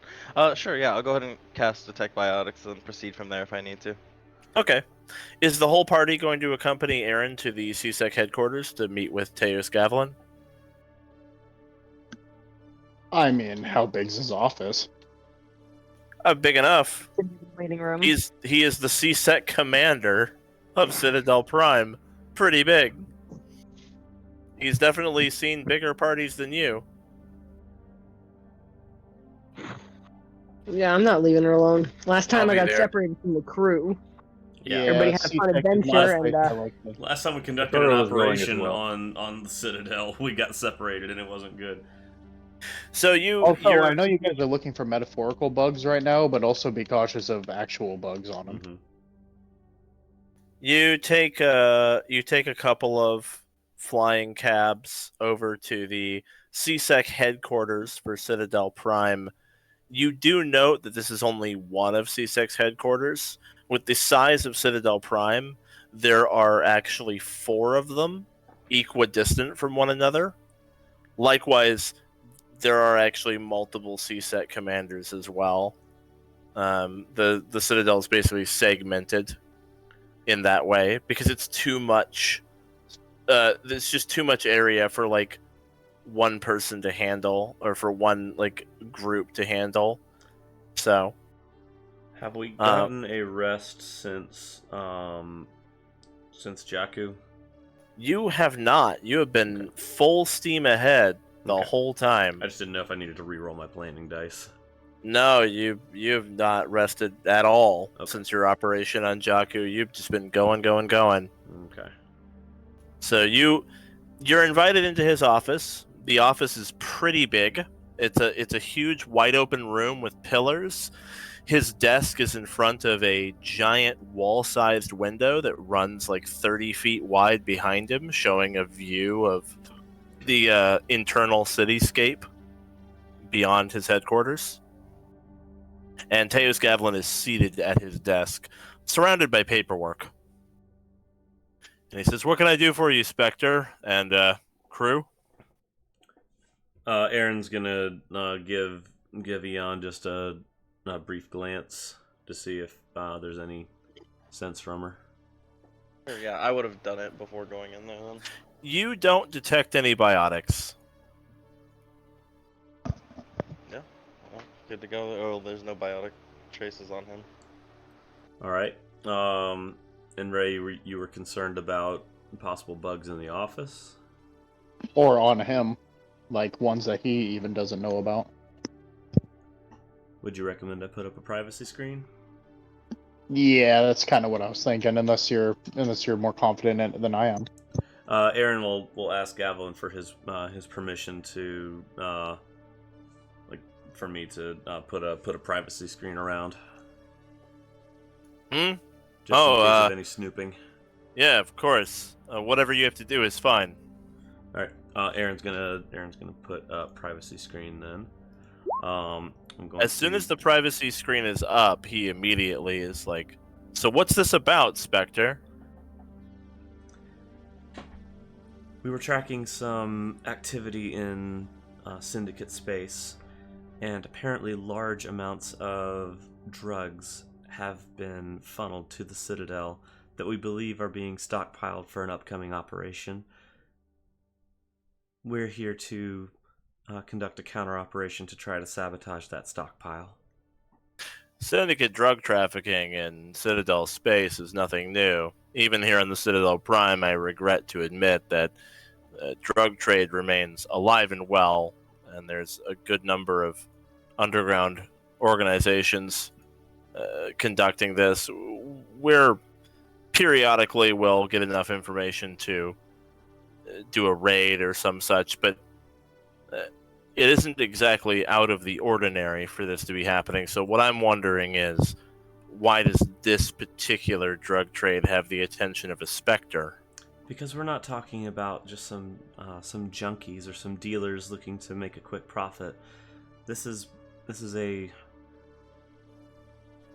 drastically biotic enhancing substance that has been mass produced and sent in great quantity to one specific location that we think is going to be used for some kind of operation, perhaps military in nature, against the Citadel and possibly the Council. The concentration alone should be worth your attention. I see. What is this substance? Synapse. Oh, yeah, okay. I'm familiar with that. We don't know exactly what it's being used for, but it is something in connection with an ongoing threat that we've been investigating. I can't tell you the exact details of this threat, but it is significant. Synapse is very dangerous. Even if it just fueled turf war, between two groups somewhere, there could be a lot of casualties. We had an incident down on Earth's surface where a group with synapse went, forgive me for a need of a better term, pretty much went apeshit on it and leveled half a city. I don't think it was their intent. By all evidence, it seemed to have just literally been a turf dispute between criminal groups, but they underestimated what it would do to them and their powers. So, if there's a large amount of synapse making its way into Citadel Prime, this could be catastrophic, no matter who has it. I don't know what would be more dangerous, if they actually know the extent of its power or if they don't. Aryn nods. Just regardless, I wanted to keep you apprised rather than conducting an operation without letting you know first. I'll be frank, I want in on this. This is my Citadel. I get how you Spectres operate, and I respect that. But you just came in here and told me that there's a ticking time bomb under my watch. You can't tell me everything about it. That's fine. Need to know. But my resources are at your disposal. I don't want to sit by and have regrets later after this all goes south and I could have done something. I understand, but last time we operated here, many of your resources turned against us. All due respect. Shit.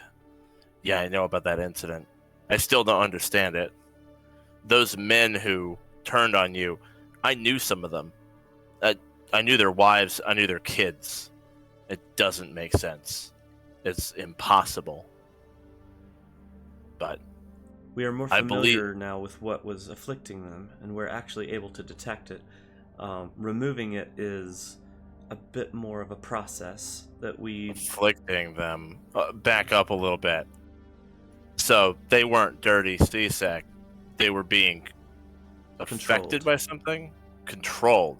Okay. Or influenced. Well, that explains things. I had been operating under the impression that they were just very, very good liars for a long time. One of my own crew was under the same affliction. We were able to remove it from him, but it is done with great effort and at great risk. So it's not something that we can do rapidly or readily. I see. If we do end up using some of your resources, we will want to screen them ourselves, and anyone that we flag would have to be set aside. Then we'll keep this internal and we'll keep it tight. Give me some time. I'll call in everyone I can trust. Elite only. You can screen them and give them a pass, and then we'll do this quick and quiet. Keep it off the radar. I won't make an official report about it. Aryn nods and says, "That's agreeable." Ray, can you forward the commander any information about the location that we're going to be hitting? And with the data that we have, is it possible to extrapolate the potential volume of synapse that we're looking for? Cargo capacity versus number of deliveries made. Yeah. Ray pulls out her calculator. Yes, so Ray, you're able to determine, although you cannot get an exact number, that they would need a full warehouse to store the amount of stuff that should be here. Like, this is not a crate of synapse. This should be like rows of shelves of crates of synapse going like off into the distance. It would need like a huge structure to house it. They'd need like a way to organize it, keep it temperature controlled. It would be very hard to hide this amount of that drug. Like the warehouse that you find Harkonnen and Mass Effect 2, just that enormous Pretty much. wing of the Citadel. Okay. Yeah. And furthermore, you are able to forward the location along, and when you do, Teos Gavlin goes, "Oh, no. Son of a bitch. This is going to be a pain in the ass, Spectre." That's becoming a catchphrase of yours, Captain. This is Garden of Paradise, or Garden. It's a super ultra high security, extremely wealthy district on the Citadel Prime. Everybody who lives here could probably buy a company for fun. We're talking astronomical wealth. The result is that their security is... I mean, it makes CSEC look like we're playing with toys. All right, they've got high-tech, fast drones, facial recognition, a lot of really scary weaponry in here. It's all private security, privately owned, super high-tech, super expensive. I don't know how they're hiding in here unless some of the people living in the garden are in on it. And if that's the case and we end up fighting some of this shit, that is going to be... It's going to be dicey. I got to be honest with you, Spectre. You couldn't pay me enough to break into the garden. Then sounds like it'd be easier to sneak in. Not sneak in, but try to talk our way in under the guise of something else. Is it possible to talk our way through any of that? Technically, although the garden is all privately owned with its own private security and has voluntarily excluded itself from CSEC's patrols, they are still under our authority. There is nowhere on Citadel Prime that does not technically fall under CSEC's jurisdiction. It's just that the garden has essentially a deal set up where they have so much private security that they don't need our protection, so CSEC doesn't touch it. There are no CSEC in the garden, but we're allowed to enter, at least if we have probable cause. I can probably get a warrant. The problem is if I go for a warrant, then this becomes an official case, and if there's anyone in my in my circle who have been affected by this thing you're talking about, it might give them forewarning. Basically, if I can't trust CSEC to not be affected by whatever kind of biotic thing you were talking about, controlled, then going through the official channels, getting a warrant, getting what I need to actually go into the garden legit is almost certainly going to set off alarms for these people you're trying to deal with here. Like they're going to get forewarning from any mole they have in CSEC if we go that way. Aryn, correct me if I'm wrong. Spectres don't need warrants. No, but it would still set off alarms. If we go in without a warrant, then we're going to have to face the opposition. And if facing the opposition is not an option nor is a legal solution, do you have any suggestions, Commander? It's a gamble, but it's possible that I can get a warrant to search the garden under some pretense that wouldn't put them too much on guard. In other words, a warrant that seemingly has nothing to do with their operation, like totally unrelated to what they're up to. Make it seem like I'm completely in the dark and I'm after something, and it's just a coincidence that I happen to need to be in the garden. Now, I say it's a stretch because if these people aren't idiots, they're at least going to be a little nervous about the fact that I just happen to need to be there now. But it's better than flat out announcing that we have a warrant to look for a warehouse of synapse. That's going to be a little bit of a dead giveaway if they have any moles anywhere from top to bottom in this chain. I don't know exactly what I would come up with at the moment. Maybe tax evasion could make it out like I'm investigating one of the people living there for some kind of big corporate tax evasion kind of thing. That's decently common. It's believable. Oh, they got Capone. Is there no way that we could possibly get invited in by one of them? Oh, that's interesting. Considering how our last stealth operation ended, I'm not too sure that's a great idea. It doesn't need to be stealth, but I'm pretty persuasive. Yeah, Eon and Aryn are Me pretty and good at Aryn talking. together. I just worry about these corporate faces being sleeper agents themselves. Well, It's entirely possible. Someone has to be complicit for all of this to be working. Whatever we do, you need to be ready for a pretty difficult fight because, like I said, the security in the garden is second to none. It's some of the scariest security tech, I would say, anywhere in Council space. Literally the best that money can buy. So if any of that gets turned on us during this operation, it's going to get really dicey.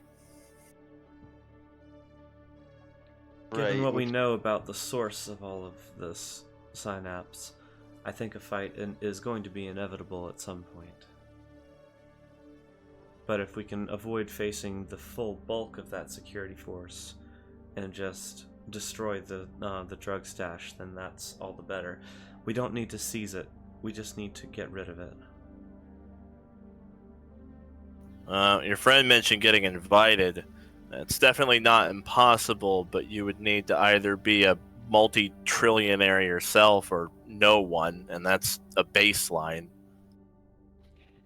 We probably should try and avoid getting invited ourselves directly. No offense, but if the people we're thinking about so much as see one of our faces on that half of the ring, they're gonna lock down, and you know it. Correct me if I'm wrong, but none of them know who I am. Hold on. No, one of the main one knows exactly who you are. You said we would need. She's not here. You said we would need contact with someone who is filthy rich themselves. Yeah, the only people who stand a ghost of a chance of getting invited to any kind of event or anything in the garden are the kind of people who could buy a country.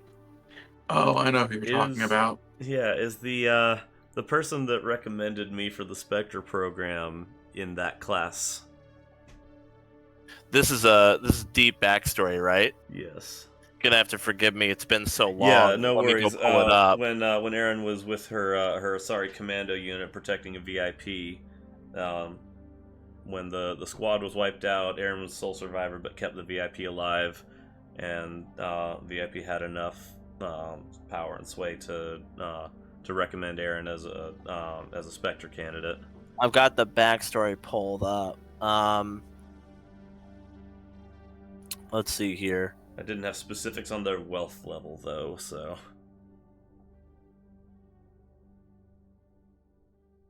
At least rich enough to hire an Asari commando unit, but... for personal guard. But didn't go into any more detail than that.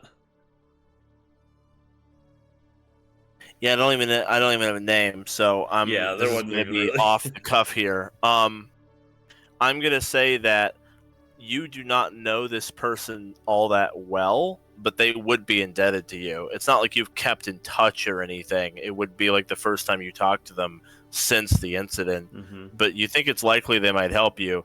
However, you would guess that your VIP is not actually like an owner, but more likely someone partway up the chain, not the like multi-billionaire or trillionaire you're looking for, but more like maybe hundreds of millions, like incredibly well off, but not to the garden standards. Right. Okay. They might know someone, though, is the thing. Like they might be able to hook you up, like move you up the chain to someone who could help.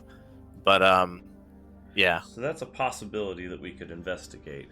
It would basically be the beginning of trying to get in with the type of wealthy class that you would need to get in with to enter the garden at someone's behest. Just as a thought, there is one other person we might be able to tug at with the kind of pull we need. What's that? Assuming his last meeting didn't go too poorly for him.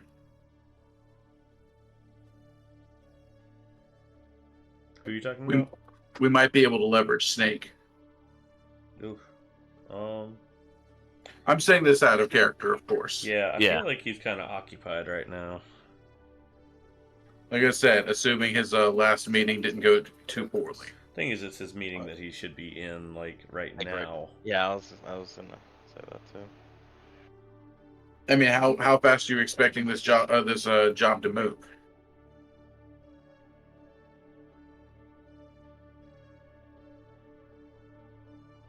At least a couple days, right?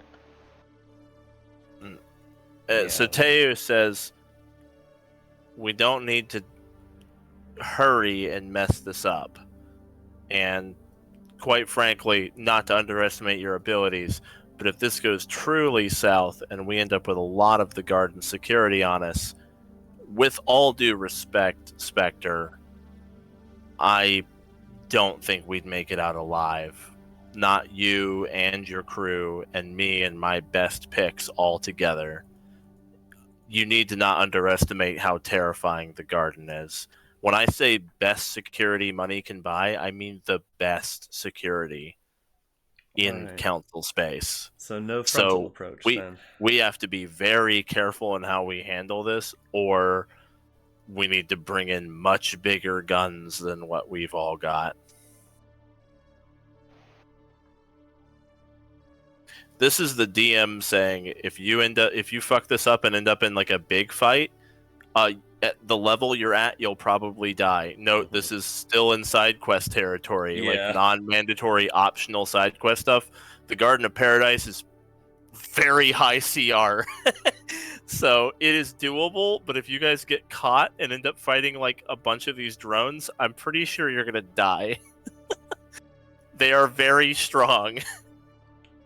So what do we think? It is not undoable, but you have to be very smart and very careful. Yeah. What do you think, guys? Do we try to find a way into this, or do we wait and save it for another day and risk it exploding before we get to it? I think we might want to come back to this later. I think that it might be a good idea to, take our time and do it right. I'm a big believer in player choice, but I also don't want you guys to not be properly warned. So that's why I've stepped out of character, to make sure you are properly aware of how dangerous this will be. I am not saying it cannot be done. It certainly can, if it's done smart and quiet, and you avoid actually having a big encounter with a bunch of these drones. These drones are absolutely terrifying. So yeah, it can be done, but I just don't want you to expect to be able to fight your way out and then realize after a couple of the drones have gotten a turn that you're utterly fucked. Yeah. Well, I still vote let me flirt with a rich guy, but I mean, that's You can one do that way. later. I'm just saying, 2 Asari women, we can just go and fuck some shit up. You That is specified women, entirely let's do others. possible. The only concern with that is once we get in, we sabotage the synapse, we still have to get out. The heist.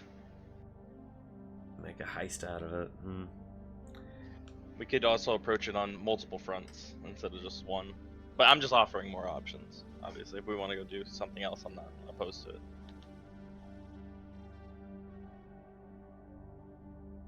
Heist is something we'd have to put more planning into. The only reason I was so eager to not to hit this now was because with the strike we made against the production facility, that might accelerate their timetable. Or they might decide to move it somewhere else. Yeah. Well, on the bright side, I will say that it does not seem like they're going to move it somewhere else. Yeah, because moving this quantity. they have it somewhere. They already have it Gotcha. in the best possible place. There's nowhere more secure they could keep it. Not to mention from the description, if it's all there, it'll take them months to move it anyway. Oh yeah, it would be very hard to move, and also there's nowhere better to put it than this. Fair enough. The security of this place is unreal. Is Are there any events that we can check for that are happening relatively soon in the area that might be a distraction for the guards? Yeah, certainly. So you've got a couple of things coming up. Many of the people who live in the Garden of Paradise will throw extravagant balls or parties. That's like a weekly or even twice a week affair that one of these happens. They happen all the time. These are ludicrously wealthy people with nothing to do. So there's like always something going on. But in terms of actually like the whole garden being kind of distracted, about once a month you can rely on them throwing some kind of like festival or celebration of some type that will actually not just be inside of a mansion but carry out into the streets. So, yeah, if that's the case, then if we're planning a heist, we want to do it at a point where where the guards are already focused on something else. So maybe one of those festivals, in the next month or two would be best. About once a month there's always something. Like every month they come up with some reason to do either a parade or a full-on festival or something like that. Like it's just about every month there's some excuse to do it, because again, a lot of obscenely rich, very bored people living there.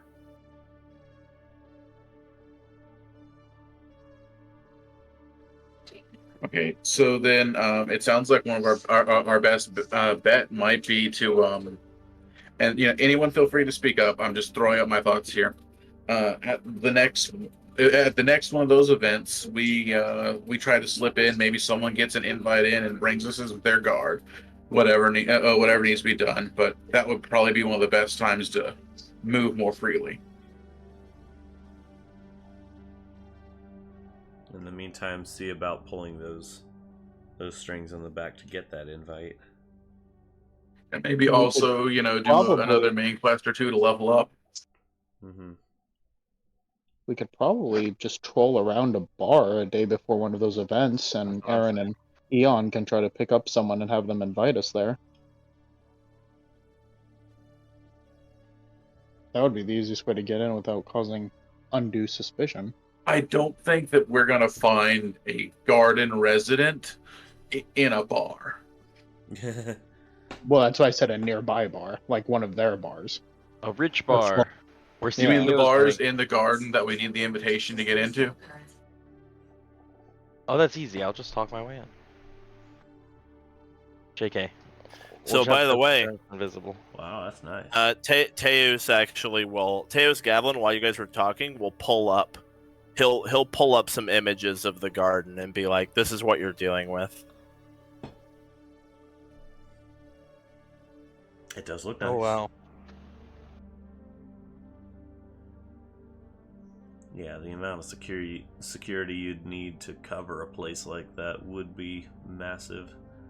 Far more than our ability to combat. Then he pulls up an image of this, and he says, "This is a Nightfire drone. There are a little over 600 of them registered in the garden.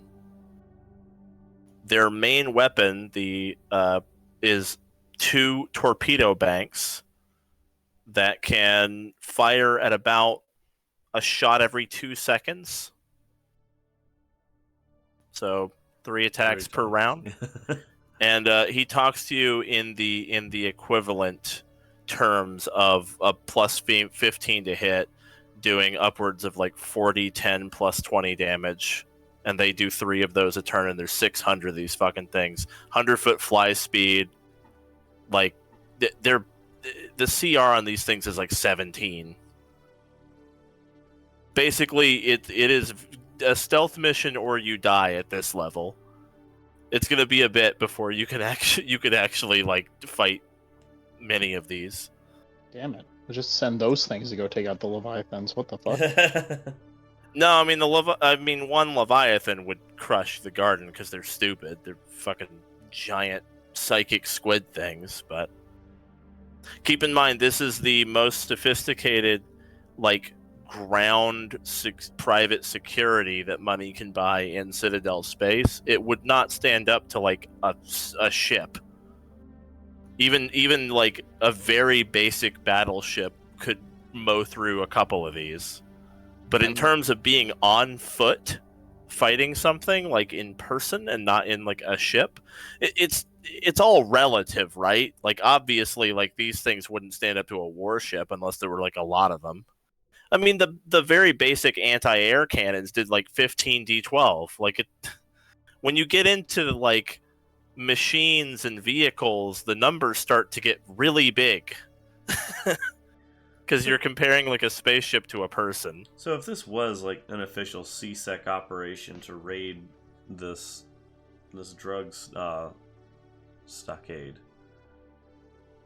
like wouldn't they like have some legal ramifications for attacking CSEC agents?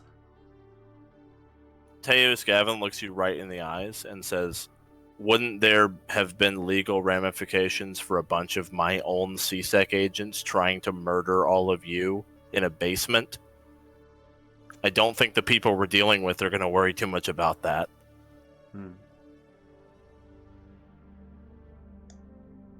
I mean, if your friend is controlled from, if you're sorry, I'll get to you in this. Just if your friend is my controlled one billionaire and that billionaire has control of 20 of these drones and that guy is expendable to them, then that's 20 drones that are going to kill us. That's fair. Anyway, Ray, what was that? where are they all controlled from? They're privately owned security. They are controlled all over the place. They're not all controlled from the same place. There's over 600 of them registered, but from what I understand, there are security outposts all over the garden. One outpost usually has somewhere from 10 to 30 drones connected to it, like tethered to it. These security outposts themselves are also, of course, very heavily guarded, but theoretically, if you took a security outpost, you could shut down the drones in a small area. If that was where your warehouse happened to be, then that would be a pretty apt solution. Although, I imagine they probably, if I were them, I would have it located between a couple of these stations so that it would require shutting down multiple security hubs. What if we simply took control of a group of them and had them cause havoc? Wouldn't that force the other ones to go and intercept and pull them away from wherever it is we needed to go? Teos Gavlin pauses for a moment and then says, while theoretically feasible as an officer of the law, I cannot condone a plan that involves causing havoc in a place that is still has a very large innocent civilian population. Maybe not havoc, but getting some of the drones to turn on each other. It's going to become a war zone at some point. I suppose you're not wrong. If you were able to get a hold of one of the security hubs and actually turn some of the drones on each other, that could help. Certainly Could you it could. possibly get us a warrant to investigate one of the security hubs? I'm sure there's any number of reasons you can come up with, illegal arms, something like that. And then once we get inside, we subdue the crew, hack the things, and cause a distraction. We potentially could even get a man on the inside. I can get a warrant to investigate one of the security hubs. However, there's no way of knowing exactly where this warehouse of yours is located, since all we have is the spaceport where they picked it up. That spaceport services the entire garden, so we have a very large amount of space that needs to be searched. Also, that warrant is going to put up red flags with your... I'm just going to call them our opponent for now, since you haven't told me who it is we're dealing with. I think we should keep CSEC out of it as much as we can, at least officially. We shouldn't be asking for warrants or anything, I don't think. Arturo, your Yes, ma'am? Your 9th level subclass feature. Is that something we could make use of here to get some eyes on the inside? That was brought in from D&D's assassin subclass. Okay, so the problem with this requires Arturo to be the one on the inside. Can't think I'll of go with you, anyone- Arturo. I can't think of anyone stealthier. I mean, I'm not against it. Against Arturo, infiltrating. He is an infiltrator. What I am against is us doing this right now. So the undercover class feature will absolutely apply here. That would be hugely helpful. You can definitely use this to get in. You'll want to be real careful, and you'll probably be nervous the whole time because the stakes are very high if you get found out. Yeah. But Oh this yeah, and would Arturo's charisma is shit. So having somebody like Aryn with him would be great. But Well, I unfortunately, the class feature would only apply to you, but it wouldn't be. I wouldn't be sending you in to sabotage it or anything. Just to get some more info about what's in there and where it might possibly be held, so we could at least narrow our target of this big area. It would let us know which outpost we would need to take over to get any security drones in the area. What kind of ground force density we're actually dealing with. Arturo even says like I've done similar undercover stings before.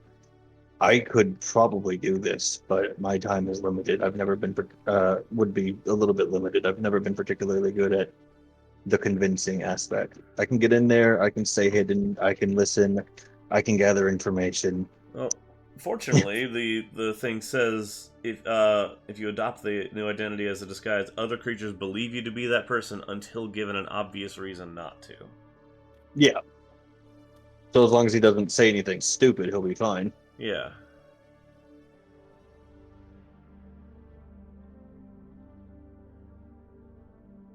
We can spend the 2,500 credits, and we've got a day to establish the entire identity.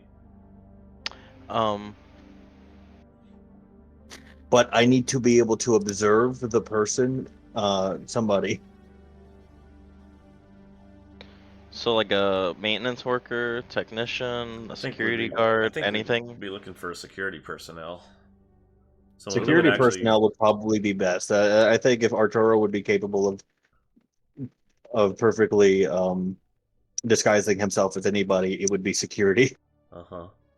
Well, we have an advantage there. More than likely, the security doesn't live there. So we just need to find out where they go in or how they get out, and just ambush one on its way home. We would need to observe someone that is working. Yeah, easy. You see security working all the time on the outside. Just go observe them. But it has to be their security. Yeah, go look at the guard and watch the security personnel walk around. Yeah, if you can't enter without specific people with you, then they have to have the security on the outside. So Yeah. To be fair, well, no, I was about to say we could just have Arturo turn invisible and walk in. They probably have things against that. But turning invisible would also probably let you get eyes on them without them knowing they're being watched from the outside, at least, where their sensors are not scanning. I mean, that's fair, but again, security, as high-tech as he's stating, probably has things against that. I'm not saying go in with stealth, but like from No, a safe distance. I know what you're saying. Okay. I'm just stating, like, if the security or what he's putting them up to be, they're probably all geared out with some kind of gear specified towards identifying somebody who's being invisible. Yeah. Which again, Arturo has the stealth check, has the stealth capabilities. He can still do it. I'm just saying, like, it's risky. For what it's worth. Sorry, Roll20 being a goober.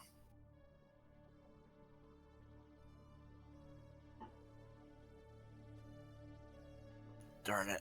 Okay, here we go. For what it's worth, here's your mission terminal. This is a little bit of a giveaway, but again, I just want you guys to be aware. Oh, it's on the main mission terminal. One of your main missions now is it's sieging Salem's secret base in the Garden of Paradise. This is not just a warehouse. This is a really high level mission. It's very dangerous. I feel like we weren't even supposed to have found this place out yet. You really weren't. You're really not supposed to know about this. I am going to go ahead and say this out of character right now.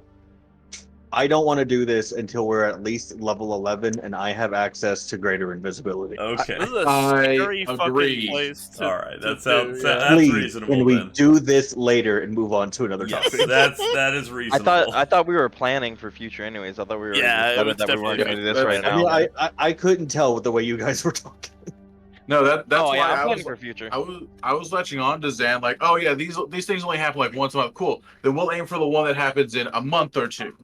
Yeah, I know you were also saying let's wait till later, but everybody else never said that. I was trying to find ways to get more information now that we could act on later. Yeah. Yeah, which you could definitely go for. I just want you to be aware of the risk. Well, how yeah. much? What is our time frame right now? Like, what? I'm kind of confused. We've got at least I a mean- day of downtime. Right, but like overall. I mean, Overall- the meeting between the Syndicate and the Nightmare is theoretically happening right now. Yeah. right. That's what I'm. That's like Concerned about. currently occurring. Yeah. So- And then from the Nightmare to the Citadel is how long? What, like Like, for- travel time? from Yeah, there? that's what I I'm mean, saying. pretty fucking long. Like it's out in Syndicate space. Okay, yeah. I'm In- just trying in to guess practice- space. You have no indication the Nightmare is going to come here afterwards. Like, there's We no don't know reason what to the think Nightmare's that. doing. The Council Right. is keeping us And- apprised of its moves. I'm just based thinking on of the worst case scenario. big void space like that. It's hard to miss. Yeah, you have a long. Okay. You'd have a very, very, very long time. Yeah, in practice, we're not running on a timer anymore. That was Okay. just for a little bit. I just know that like in game, Eon's been here like a week, so I'm just trying to like get it all like Yeah. sorted out time wise. So sorry about that. Thank you. No, you're good. Yeah, that's what I was saying. Like, let's do this job in like a month or two because it's only been like a month, maybe a month and a half, and we've shot Yeah. from level 1 to 9. So you know. Sure. Yeah. I just don't like leaving you've- this thing left alone for too long because it's What you have done is it's like when you're playing, like you've discovered a place that you were not even supposed to discover for a long time. Like you now have solid evidence of Salem's fucking hideout on the Citadel Prime. Which congratulations, round of applause, you fucking found this place. But man, fucking with it now is pretty scary. Which you're more than welcome to do. Again, I'm a big proponent of player choice, just with enough warning so that you guys don't get mad later when you get evaporated Mhm. if it goes poorly. Yeah. So Arturo, how do you feel about reconning the place?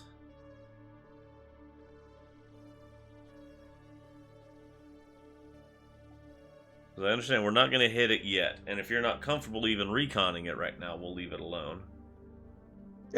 Particularly, I'm not.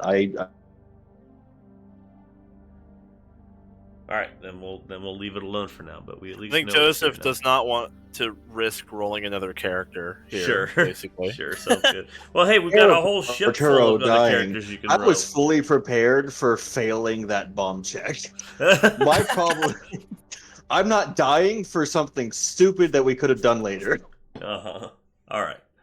Sounds good. So then. with that being the case, I think like basically you've got Teus Gavlin the loop. He is going to say, like, thank you for coming to me about this. I'm going to keep it totally to myself. I will not share this with anyone until you have given those of my choice a pass. But the next time you're ready to act on this information, you come to me first. I will have some of the most elite CSEC that I know, the most trusted CSEC I know with me. You and the other Asari can, do whatever you need to do to give them a green light, and then we'll do whatever you think is best, Spectre. All right. I appreciate that. If I may make a suggestion, I would highly suggest maybe trying to get yourself somebody with biotic capabilities who could help keep you on the defensive in the event that one of these parasites is lurking around yourself. I will get right on that. That's good advice. Now that I know we have an impending biotic threat, I'll consider it my top priority to find the best biotic that we have in CSEC and work closely with them. We might want to screen them first. If it gives you any peace of mind, I can also check your surrounding area around here to make sure that you're okay. We can't identify any sleeper agents in the immediate vicinity. Just within 1,000 feet, I'll be able to tell you a general direction if there is someone. Basically, you can let her know that there's a threat, but you can't tell her where it is. I don't think that's going to be of much help to me. How about instead, I'll get in contact with that biotic I was talking about, and if you're willing to wait a moment, maybe you can give her a pass for me.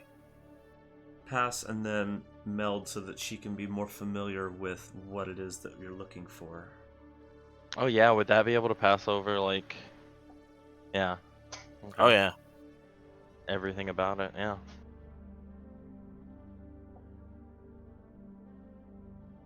We've got time. Since we're not conducting this operation now, that gives us time.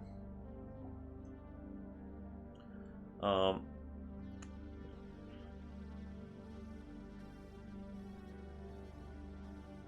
basically making this what's it called? Privacy screen, just like transmissions and sound. All right. Yeah, he's gonna patch through and basically request the presence of someone by name, and then he'll say, like, I appreciate your patience. You could just leave your Asari with me and move on if all that really needs to be done is to give this person a pass. It's up to you if you all want to stay here or not. I'm fine with staying here if you want to go on. If we're not able to give her a pass, though, I'd want all of us to be here. Mm-hmm. I don't Because think if right there's now no is a good path, time to be there's a splitting reason. up. I agree. All right. Well, in that case, he'll like start pouring coffee for people. How do you like your coffee? More sugar and cream than you could probably put in a cup. Like I like my men, Krogan. Oh my god. I don't have Krogan coffee. Dang it. Okay, not as much cream and sugar as my XO, but probably more than most people would prefer. I do like it sweet. Fair enough. And he looks over at Ray and says, and of course I've got dextrose sugar. Well, I'd hope so. Yeah, because he's a fucking Turi. Of course he does. Yeah. I'll I left pass. my emergency induction port at the ship though. Thank you. I'll pass. You don't want to see the kind of hell caffeine reeks on a blood rage.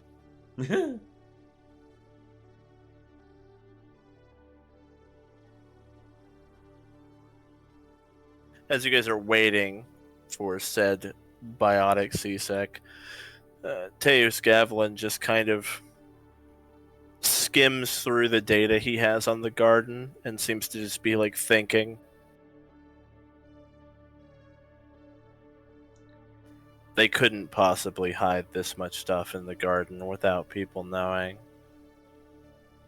Guaranteed at least someone living there is in on this. They'd have to Someone be, powerful. if they're not a sleeper themselves. This is very disconcerting. Welcome to Spectre Ops. The Garden of Paradise is, I would almost say it's more secure than the Council. Just because public funding can't compete with the kind of money these people have. Stands to reason. Whoever this person is who's responsible for all this, they chose a hell of a place to hide their cash. Well, That's cash with a CH, by the way, not Yeah. like paper money. what better place than right under our noses? It's the last place we would have looked otherwise.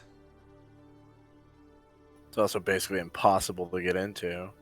And even if you do, one slip up and you're full of holes. You know, just in case it ever came to it, we've done drills on needing to break into just about any part of the Citadel, and in case it got taken over by an enemy threat or something like that.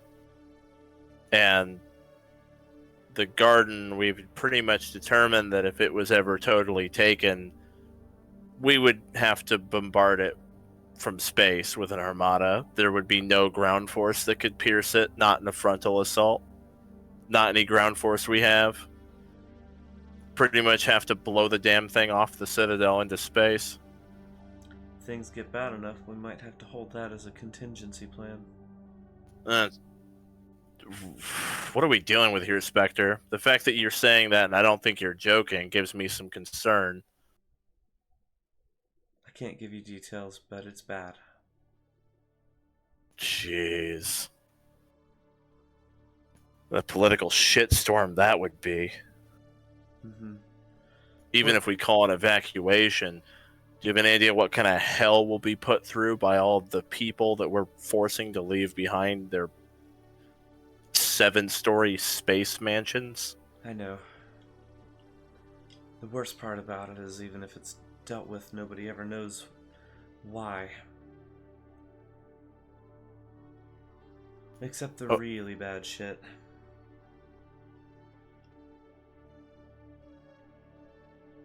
You know, Reaper level stuff. That stuff's just too hard to keep under wraps. Reaper level? I'm not saying that's what we're dealing with here. I don't even want to know at this point. Actually, don't tell me, please.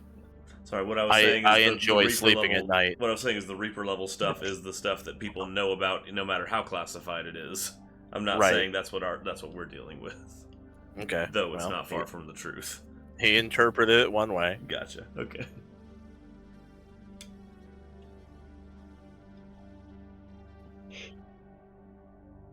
Alright. Looks like she's here. You know, she's probably already going to have some biotic effects on, so... I swear to God, if Salem walks through that door... Oh, God.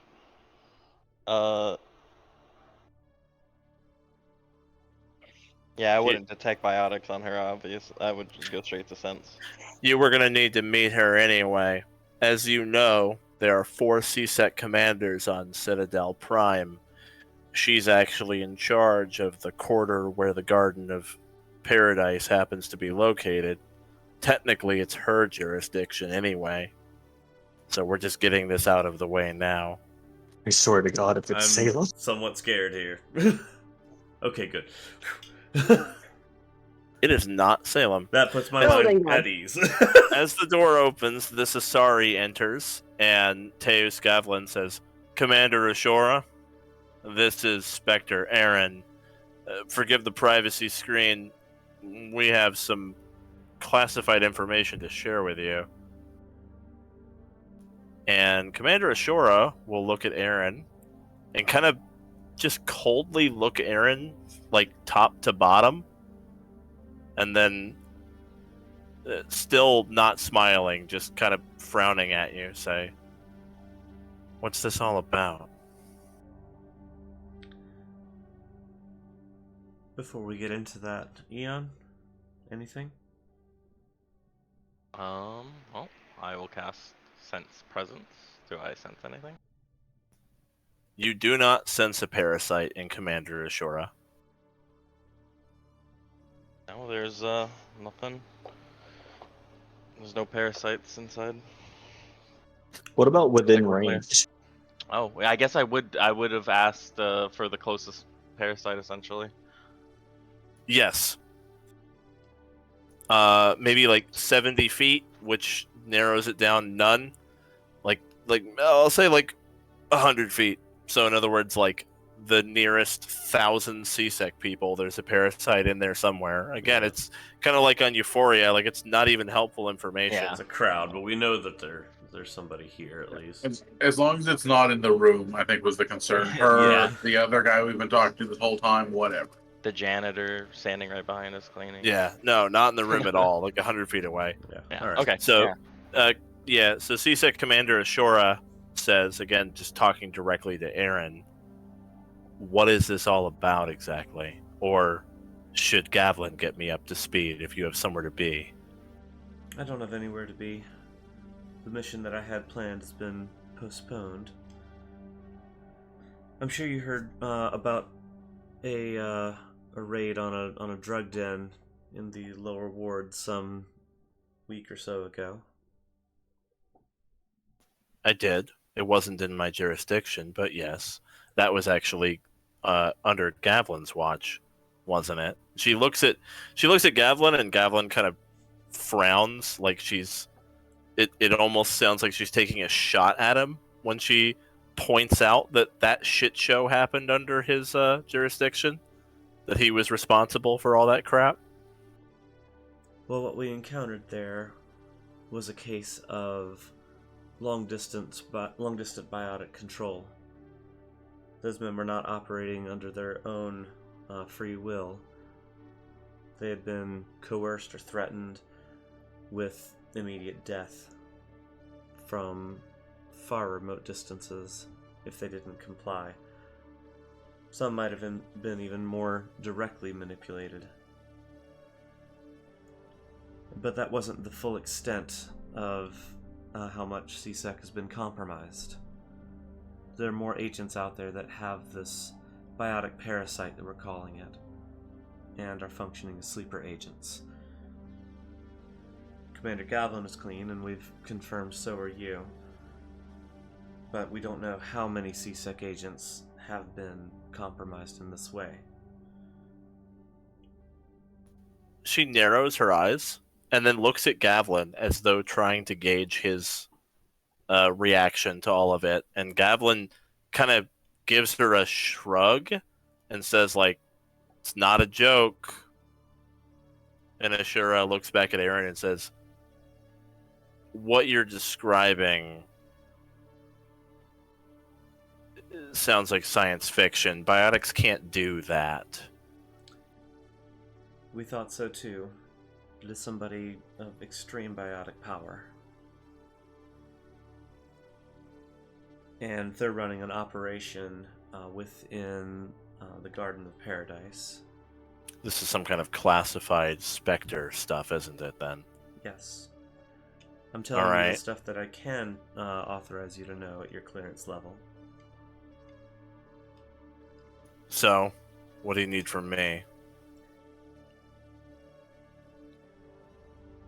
Gavlin was the one whose idea it was to bring her in, right? Yeah. So Gavlin will say, they recommended that I have someone around who might be able to detect this parasite and protect me and other important people from their influence. And Ashura says, from whose influence? This isn't nearly enough information. What am I even looking for? How do I look for it? We can familiarize you with the parasite itself, as well as the details of who controls it.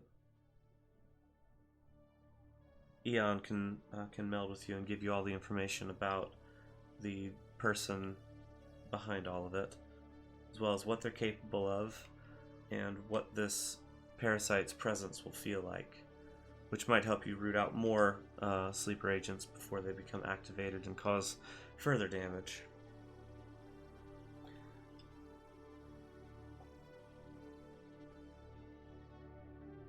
I see.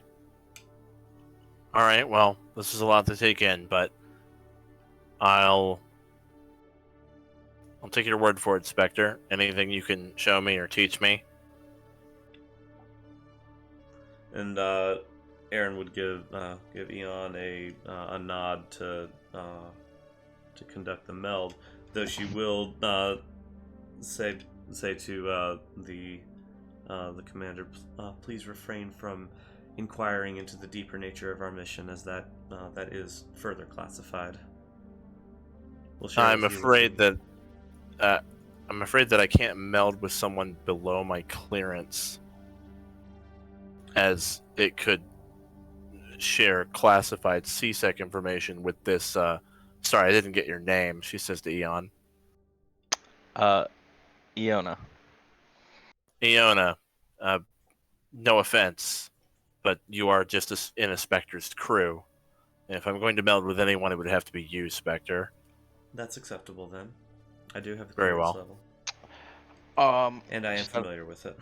Sorry, go ahead. Okay, cool. Oh no, that's what I was gonna ask. Yeah, because with a meld, you can't control what people see and don't see, right? So she'd need to be selective. Yeah, Well, you can choose what to share. The thing is, like, anybody can basically ask any question or seek information from the other and get it. Yeah, you can't be dishonest. Yeah.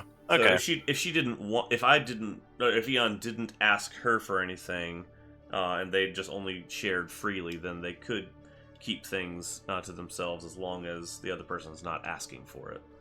Yeah, but it gives Eon the power to ask for classified you are completely stuff. correct. So I will. Yeah, so Aryn she'd will take care of Yeah, it. she'd want to meld with someone who is at least her clearance or higher. That makes sense. Yeah. So she'll meld with Eon, or not Eon, Aryn, and just moving right along. After coming out of the meld, she is just staring vacantly for a while. Yeah, Aryn's gonna share about Rabbit and the synapse, as well as the biotic parasite. In the meld, her curiosity does get the best of her because she wants to know what she's dealing with. Mm-hmm. Her sense of duty urges her to fully understand the threat that she's faced with. So she ends up pulling a bit more than that out of the meld. Okay. What all does she pull? Pretty much anyone powerful Salem might be working with, which would pull the nightmare out. Because she would want to know what she's dealing with exactly. Mm-hmm. Okay. Yeah. And so after the meld, she's just quiet for a while. And Aryn will remark, "I did warn you." Okay. All right. She kind of takes a breath, grabs a cup of coffee, and empties it, and then in one chug, and slams the empty mug down on the desk. Okay. All right. I know what I'm looking for now. So, I'll be on high alert. And she says this with a determined expression, but her hands are shaking. But there is no sign on her face of any kind of fear at all. It is expertly buried. Just tread cautiously, Commander. The more action you take, the more it'll stir up the hornet's nest and might trigger retaliation.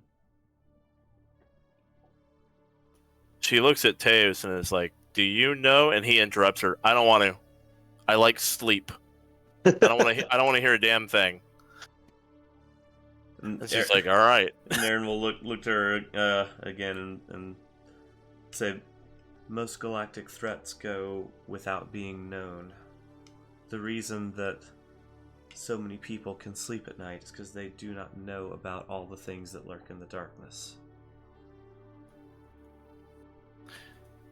I've been privy to my share of dark secrets, Spectre. CSEC is not exactly a walk through roses. I'll keep this to myself, and I'll stay vigilant. But I won't pursue anyone within CSEC that I identify as having a parasite, as it might give us away. I'll note their name and rank, and start a list. That sounds perfect. All right. Keep in touch. I will. She'll give Gavlin a salute, and Gavlin kind of half sarcastically salutes back, and then she makes her way out. And he says, "Happy travels, Spectre. I'll be waiting to hear from you when you're ready to deal with all this." Yeah. After she leaves the privacy screen, Aryn will kind of point in the direction that she left and say, "She's inquisitive, that one." Strong sense of duty. holds herself personally responsible for the safety of everyone under her watch. Probably just wants to know everything she can know to keep them safe.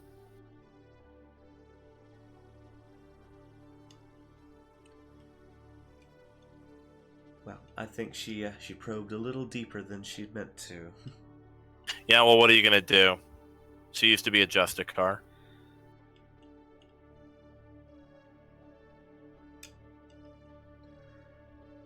She seems to have the right mindset about it, at least. Anyway, thank you very much for your help. We'll be in touch. All right.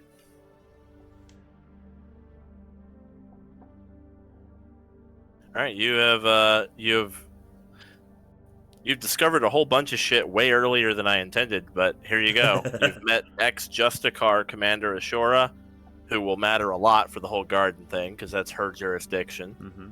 You know about Salem's holdings inside the Garden of Paradise now as well.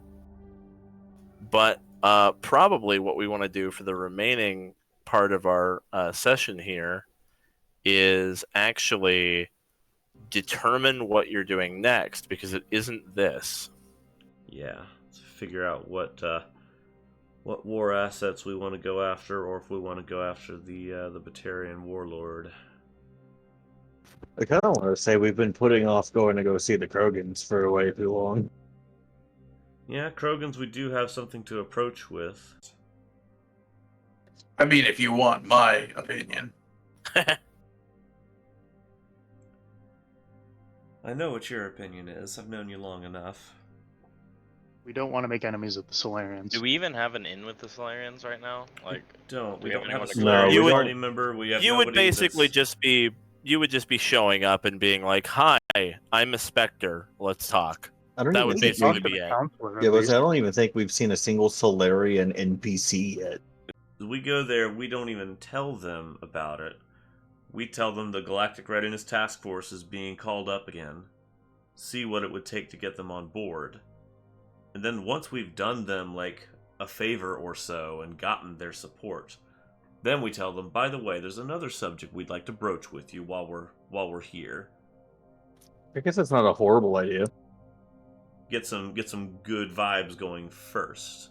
Then Probably broach better them. than just showing up and being like, "Hey, we're fixing the Krogans, whether you like it or not." Don't make this our first impression. Mm-hmm. Yeah, I mean, it's not a bad idea. I mean, I'm for that. I'm wholeheartedly for let's show up, help them out a little bit, and then be like, "By the way, we're doing this." Yeah, even though Solarians are not something we have an in with, we don't have any Solarian crew members, and nobody on the crew has a fetish for Solarians. Oh my god! I mean, cause when you put those two factors in, that's everything on the list there, except maybe the Cremata. unless Aryn does. Okay, yeah, you're right. Never mind, that's everything. It's everything except Solarians on there. So yeah, that would be kind of our one that we don't have an in with, so that might be our toughest one diplomatically to get into. But I think we get that one out of the way and get them on board, because even though they don't have like a lot of war assets, the Solarians are still very influential. And information culture is their whole thing, so. I mean, having people on our side who are supposed to be very scientifically superior and can help boost our technological and other capabilities isn't a bad idea. Yeah. My vote would be Solarians. Unless there's just mutiny against that idea. No, I mean, after with what we've discussed, I think that's probably the next best plan. Then, because other than that, we don't really have any like focus at the moment. Kronk, sound good to you? I know you were the one most in favor of going Krogans before Solarians.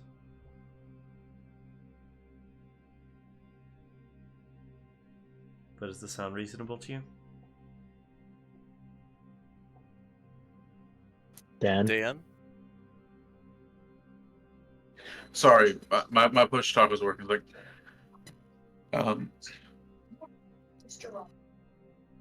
Yeah. Yeah, I can work with that. All right then. As soon as our ship is back underway, we'll set course for Sarkesh.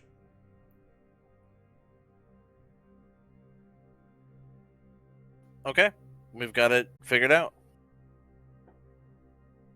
David, set a course for Sarkesh. David, where'd David go? Also, before we go and unleash the Krogan upon the galaxy again, you might want to also talk to the council about it. That's not something I think would be a good idea to just drop in their lap.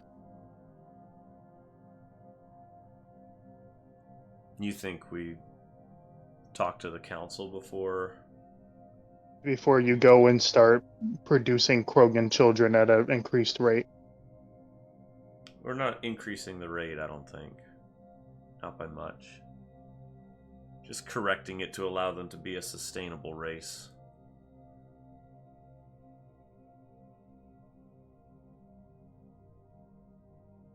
Because I'm sure the council is going to have some mean things that we can hang up on them on when you say that, but it'll be better than just being like, by the way, we changed this. This is a thing now. I don't think we go to the council before we go to the Solarians, because there is a Solarian counselor, and they will immediately pass the word on. Then that'll be the first impression that we really get with the Solarians. I still think we go garner some goodwill first. And then I would say, like, he was saying before we go to the Krogans, not the Okay, Solarians. yes, okay, there we go. I agree with that. Sorry, my mistake.